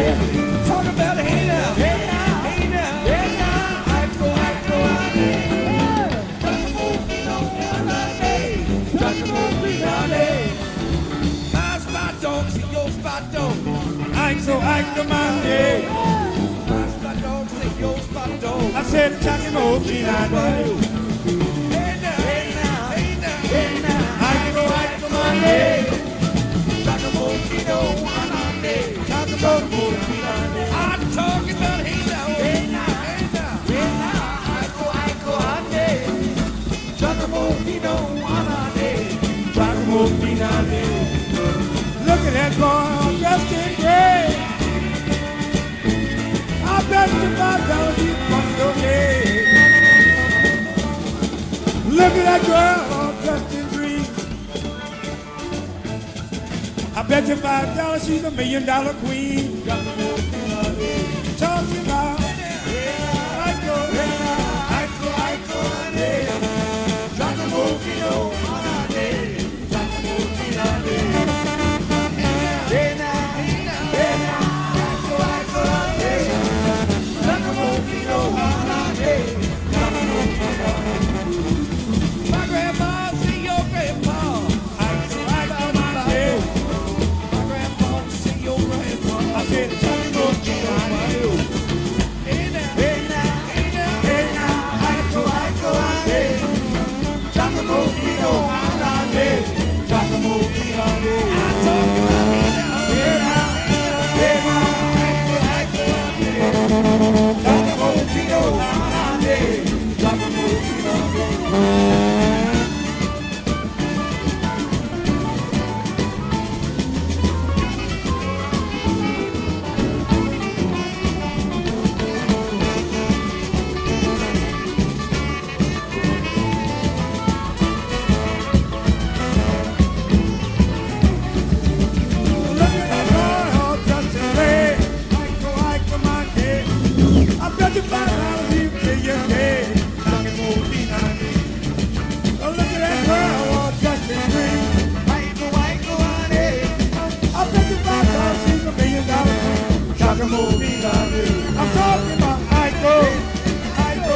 Happy Mardi Gras, everybody. Ladies, doesn't dance here.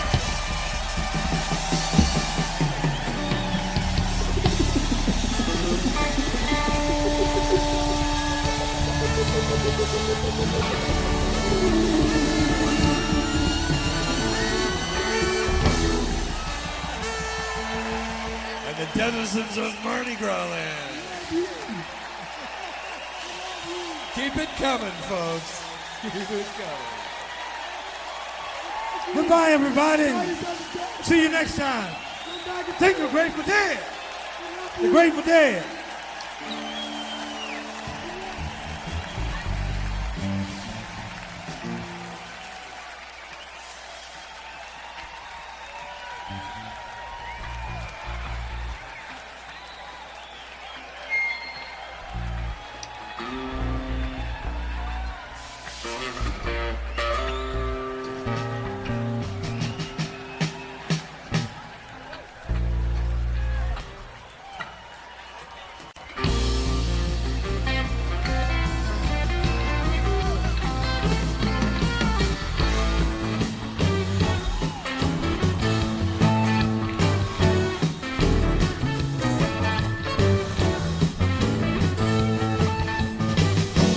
This must be heaven, that station on the line. You must be the angel I thought I might never find. Was it you I heard singing? Oh, while I was chasing dreams, drifting on the wind, like the dust that blows around, the rain falling down now. I never know now. Just don't ever know, no, no. Got to be happy, 'cause here's where the rainbow ends. And if this ain't the real thing, well, it's close enough to pretend. But when that wind blows, when the night's about to fall, I can hear the sirens call. A certain sort of sound. The rain falling down now, rain falling down, rain falling down. Holding on is that of my reason, holding the knees of my blues. Odds against me been increasing, but I'll pull through. I never could read no road map, no, I don't know what the weather might do. Get up which wind wide and see the dark star shine. I got a feeling there's no time to lose.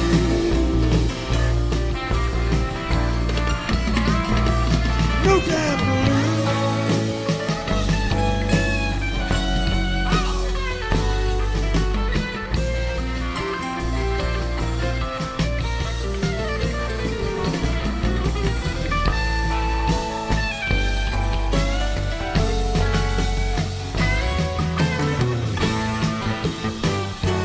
Never know. No, I never know. No, no. Well, it's been heaven. But here's where the rainbow ends. Now my sails are filling. The wind is willing. And I'm good as gone again. I'm still walking. So I'm sure that I can dance. Seen a circumstance. Yeah, tiger in a trance. With the rain falling down, rain falling down, rain falling down now, rain falling down, rain falling down, rain falling down now, rain falling down.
Don't ever know, no, no.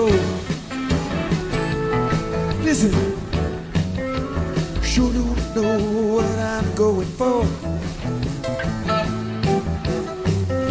but I'm gonna go for it for sure. Sure don't know what I'm going for, but I'm gonna go for it for sure. Sure don't know what I'm going for. Just don't know, Lord, it's hard to say. I'm gonna go for it for sure. Cause I know something's gonna happen anyway now. Sure don't know what I'm going for. Top of the mountain you can see far and wide. I'm gonna go for sure. But you can't see that other mountain on the other side now. Sure don't know what I'm going for. Away. I'm gonna go for it for sure. Let me sing for a diamond or a Chevrolet. So I don't know what I'm going for. I make mine real. That's what I say. So I don't know what I'm going for. Somebody's gonna do that. So I don't know what I'm going for. Baby, going on a green man. So I don't know for sure. We be going on a feeling. I don't know what I'm going to show. How about you now? I'm gonna go away for sure. That's exactly what the fuck you gonna do. I don't know what I'm going for. We be going on a dream now. I'm gonna go away for sure. We be going on a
station, broken rhymes, destined rhythm that will not forsake me till my tale is told and done.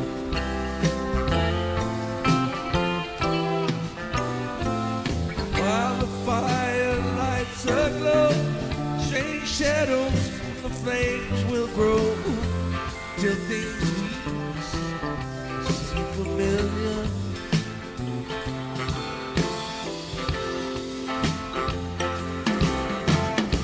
Shadows of a sailor fall, and winds blow foul, and Pharaoh swore down in Carlisle he loved a lady many years ago.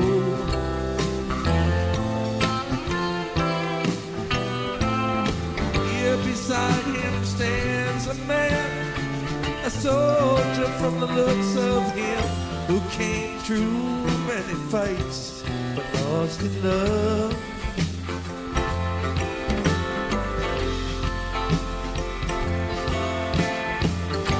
Storyteller speaks, a door within the spine.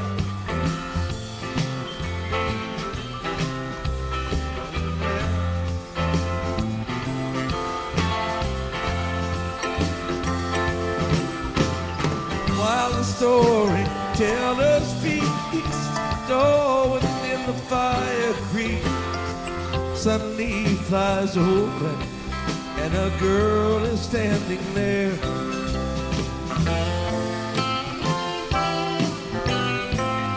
Eyes alight with glowing hair, all the fancy paints is fair. She takes her fan and throws it in the lion's den.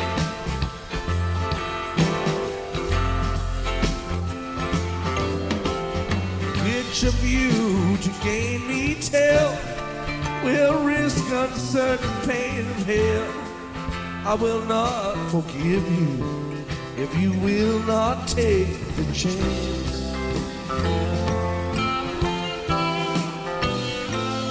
Sailor gave at least a try, the soldier being much too wise. Strategy was the strength, not disaster.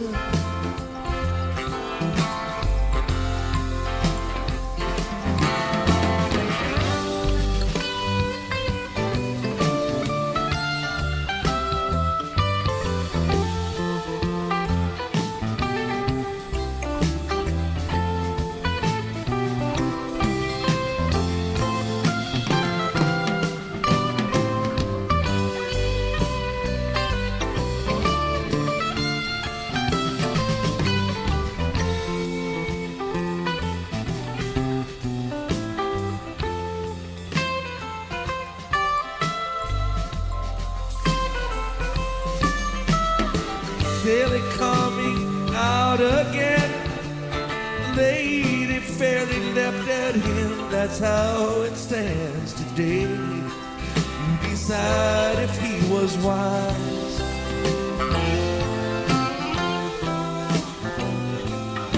Storyteller makes no choice. Soon you will not hear his voice. His job is to shed light, not to master.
that color, all the way despair.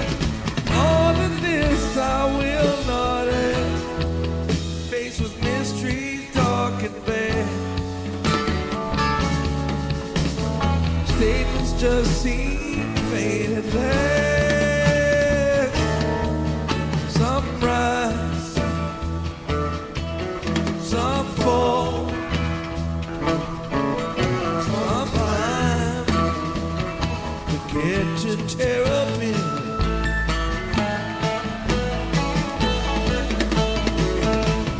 Counting stars by candlelight, all are dim but one is bright. Spiral light of Venus rising first and shining best. Up from the northwest corner of a brand new crescent moon. Crickets and cicadas sing a rare and different tune. Terrapin Station in the shadow of the moon. Terrapin Station, and I know we'll be there soon. Terrapin, I can't figure out if it's the end or beginning. The train's put its brakes on, and the whistle is screaming. Terrapin.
Well, my temperature's rising, got my feet on the floor. 20 people rocking cause they wanna go more. Let me in, baby, I don't know what you got, but you better take it easy. This place is hot and I'm so glad you made it. So glad you made it. You gotta give me some loving.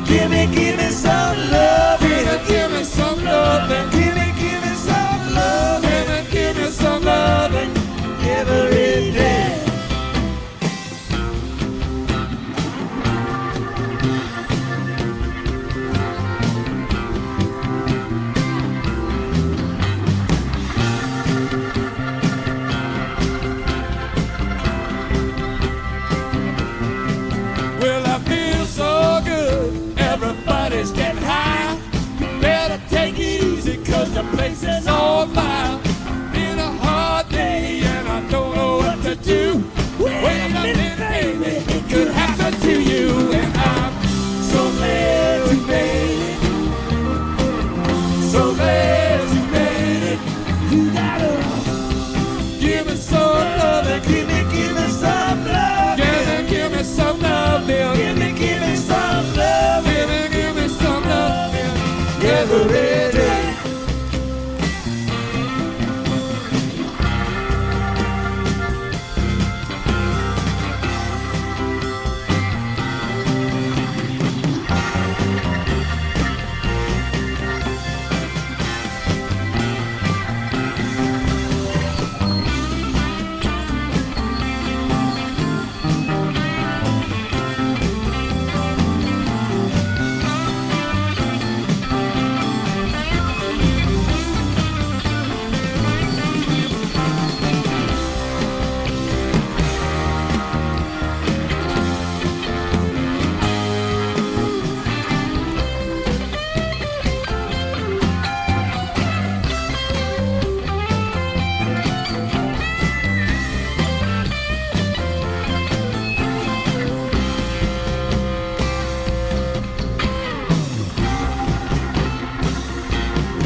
Well, I feel so good, everybody's getting high.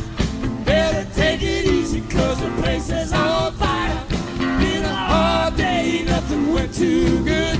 Now I'm gonna relax, just like everybody should. And I'm so glad you made it.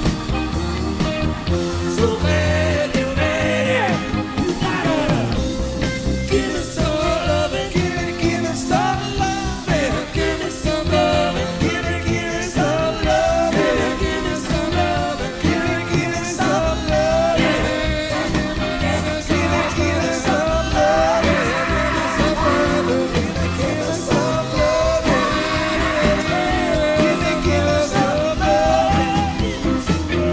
and give me some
Oh man down,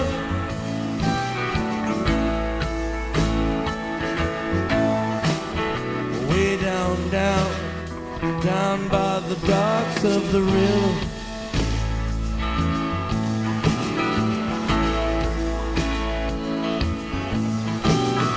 By the dirty,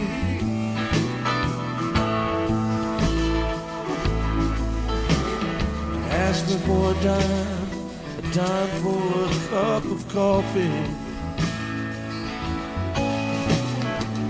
No dime, but I got some time to hear his story.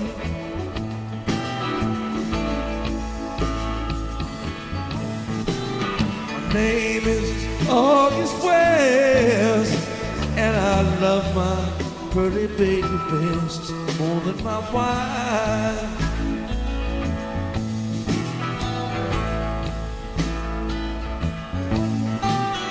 More than my wife.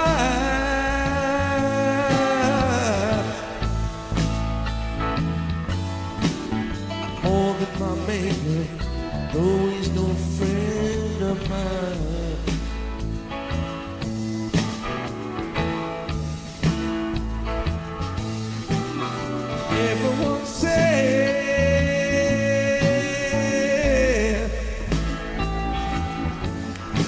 I'd come to no good. I knew I would bury beneath them.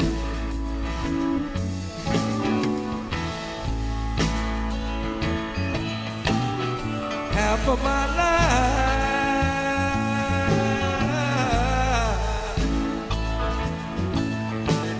spent doing time for some motherfucker's crime. The other half found me stumbling around drunk on burgundy wine.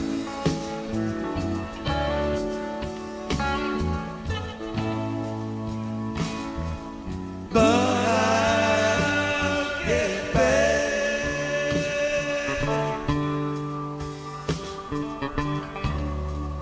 On my feet someday.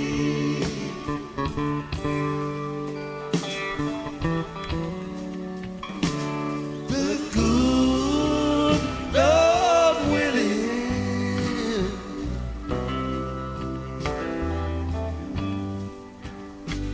if He says amen,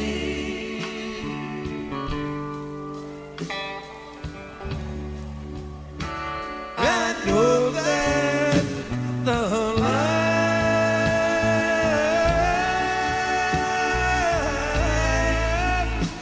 I'm living's no good.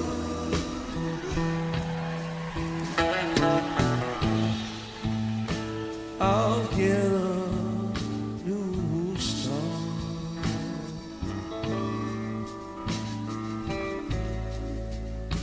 Live the life I should.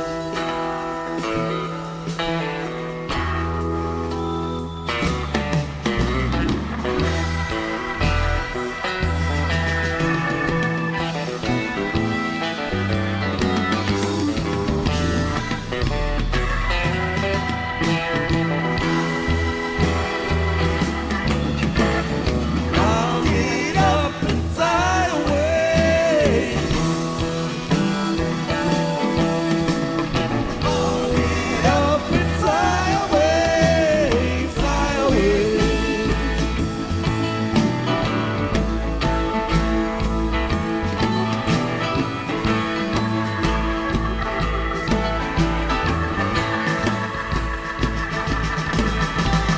But it's been true.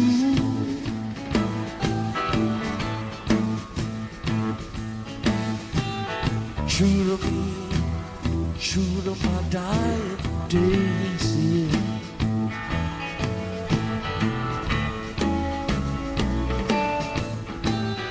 I said to him,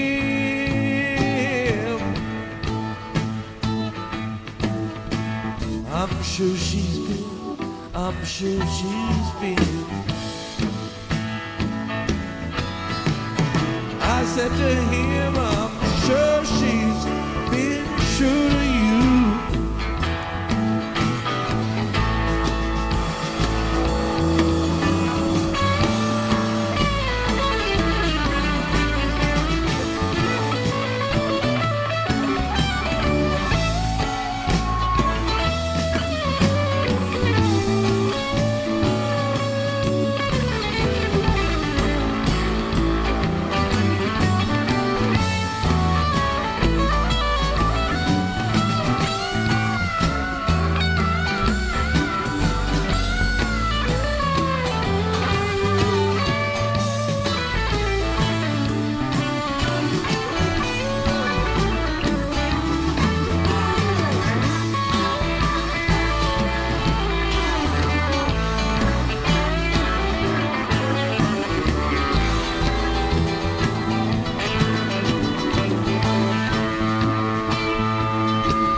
Got up and wondered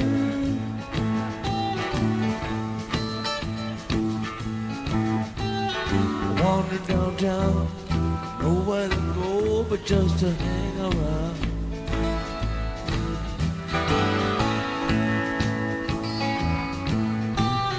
I've got a girl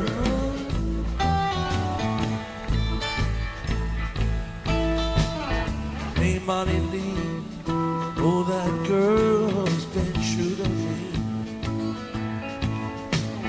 No, she's been, I'm sure she's been true to me.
Picture a black blue ball just spinning, spinning free,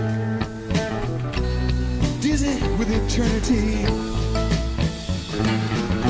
painted with the skin of sky brushes as I sing, calling home to you and me.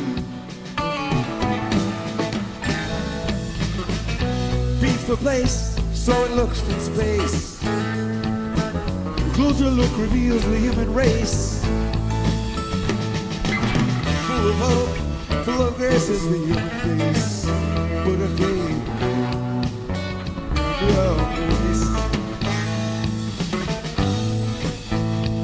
there's a fear down here we can't forget.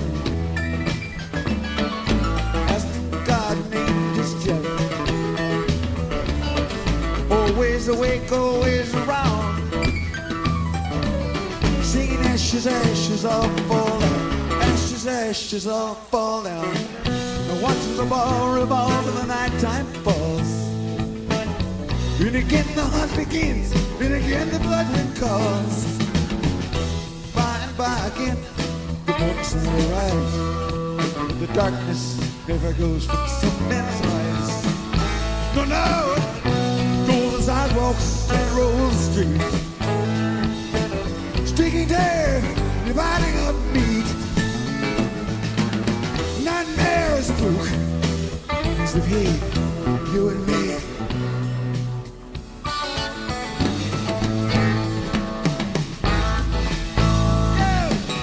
Flash bladed, get on night. Who's looking for a fire? Rat cattle rolling bones. Need that cash to feed that Jones and the politicians throwing stones, singing ashes, ashes all fall out. Ashes, ashes all fall out. Commissar and pinstripe balls and roll the dice. Anyway they fall, guess to pay the price. Money green, proletarian gray. Instead of poor today. So they keep the dancers shake their bones, and the politicians throwing stones, singing ashes, ashes all fall down. Ashes, ashes all fall down.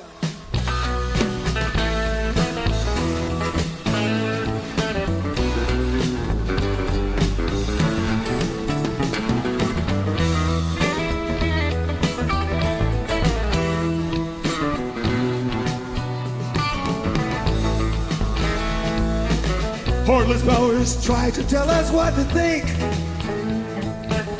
If the spirit's sleeping, then the flesh is ink. Yeah, history's page, it is dust like carved stone. Future's here, we are it, we are on our own.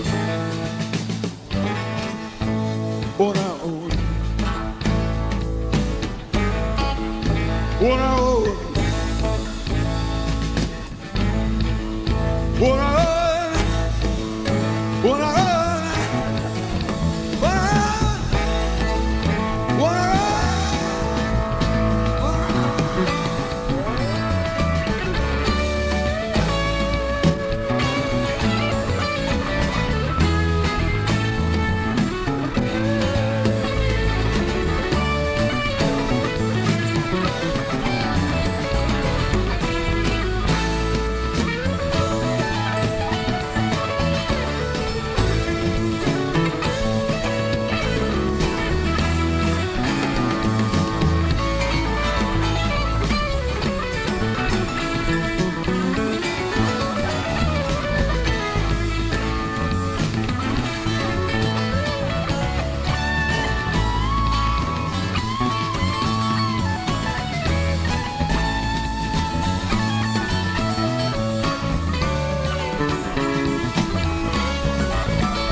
The game is lost, they were all the same.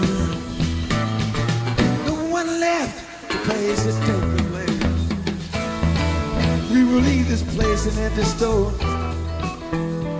With that shiny ball of blue, we can call our home.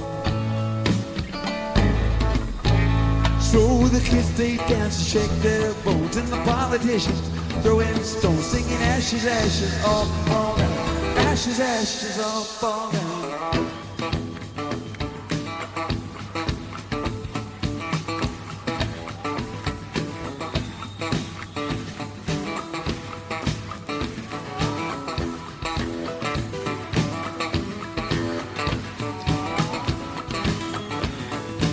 Big powders back and forth,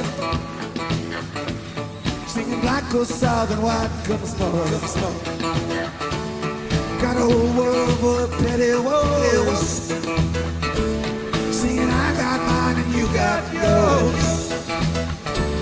While the current fashion set the pace, lose his step, fall out of grace, and the radical, the rock and rage, singing someone got to turn the page. In the rich mind in his summer home, singing gently wailing up below. Put your fences down, come and blow. And the politicians throwing stones, so the kids they dance and shake their bones. Cause it's all too clear we're on our own, singing ashes, ashes, all fall down. Ashes, ashes, all fall down. Picture a white blue ball just spinning, spinning free. Dizzying possibilities. Ashes, ashes, all fall down. Ashes, ashes, all fall down. Ashes, ashes all fall down. Ashes, ashes all fall down. Whoa, fall down. Whoa, fall down. Singing ashes, ashes all fall down. Whoa, fall down. Whoa, fall down. Singing ashes, ashes all fall down. Ashes, ashes all fall down. Ashes, ashes all fall down. Ashes, ashes all fall down.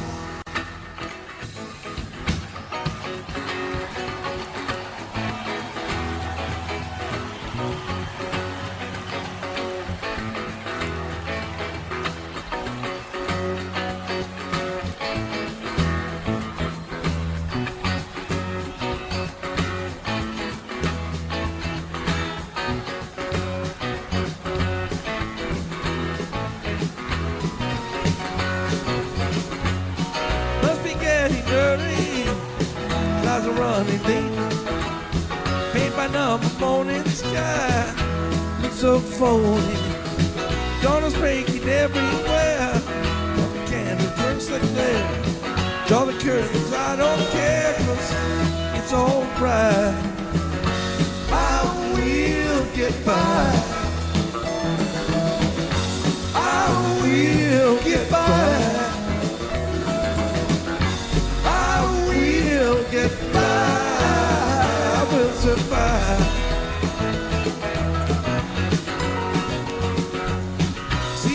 Your list out, say if we get out. Yes, I get the gist of it, but it's alright. Sorry that you feel that way. Only thing there is to say, every silver lining's got a touch of gray. I will get by. I will get by. I will get by, I will survive.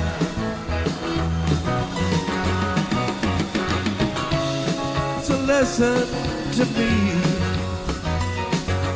Apes and Vegas and the seas. The ABCs we all must face. Try to keep a little grace.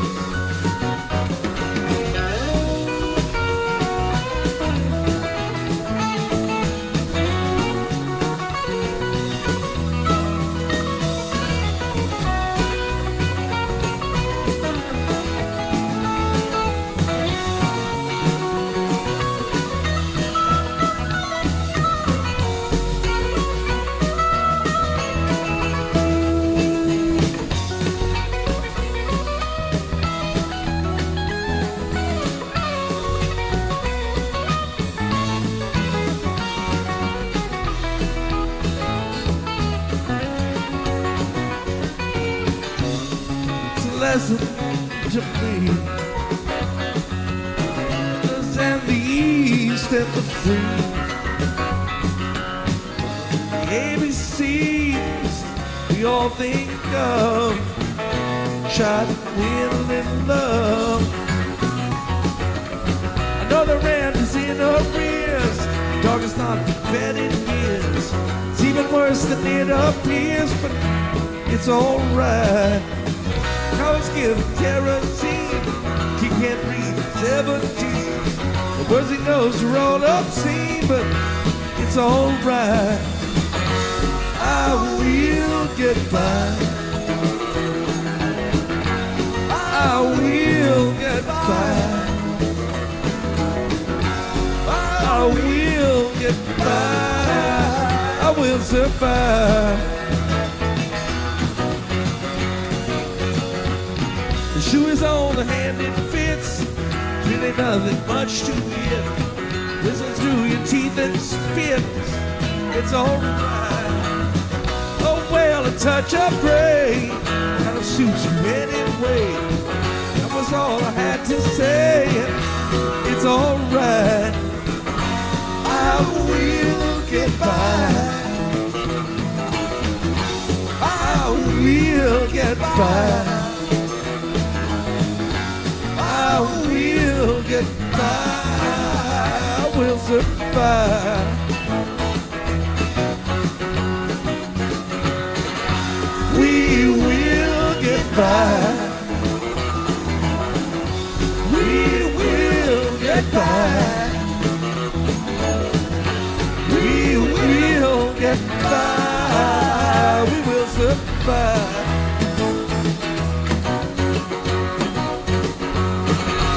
We will get by. We will get by. We will get by. We will survive.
Fare you well, my honey.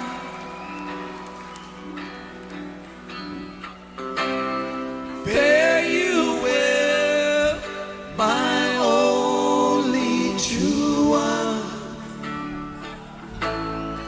All the birds that were singing are flown, except you alone.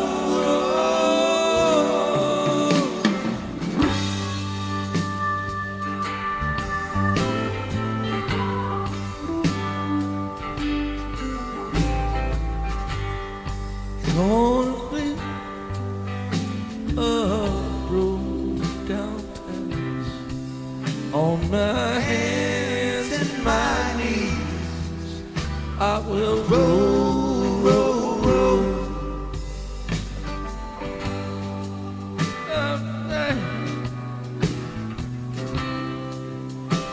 Whoa.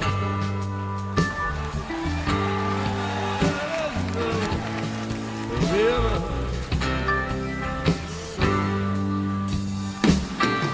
Yeah.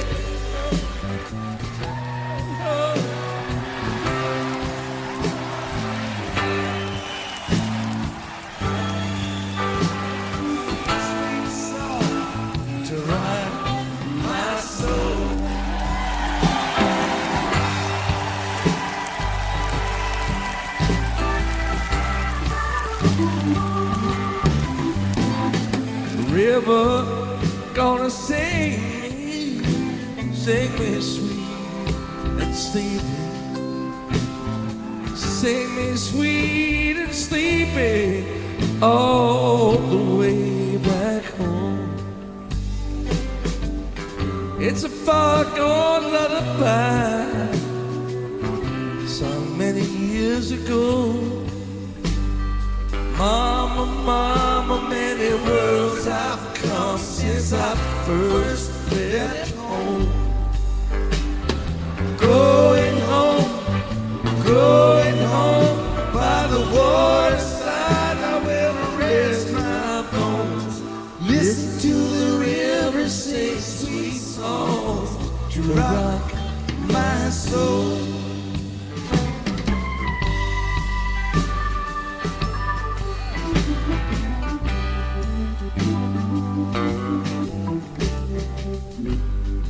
Gonna plant a weeping willow by the bank's green edge. It will grow, grow, grow. Sing a lullaby beside the water. Lovers come and go. The river rolls, roll, roll. Fare you well, fare you well. I love you more than words can tell. Listen to the river say sweet songs to rock my soul.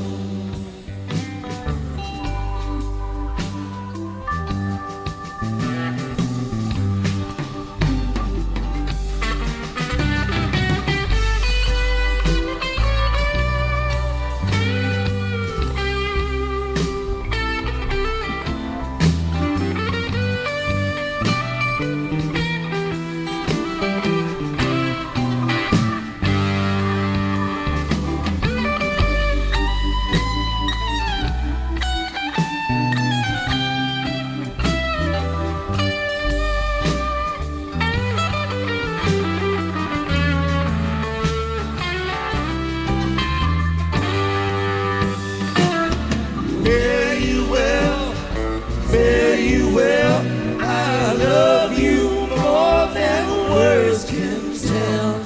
Listen to the river say sweet songs to rock my soul. I wanna listen to the river say sweet songs to rock my soul. Thank you. Good night.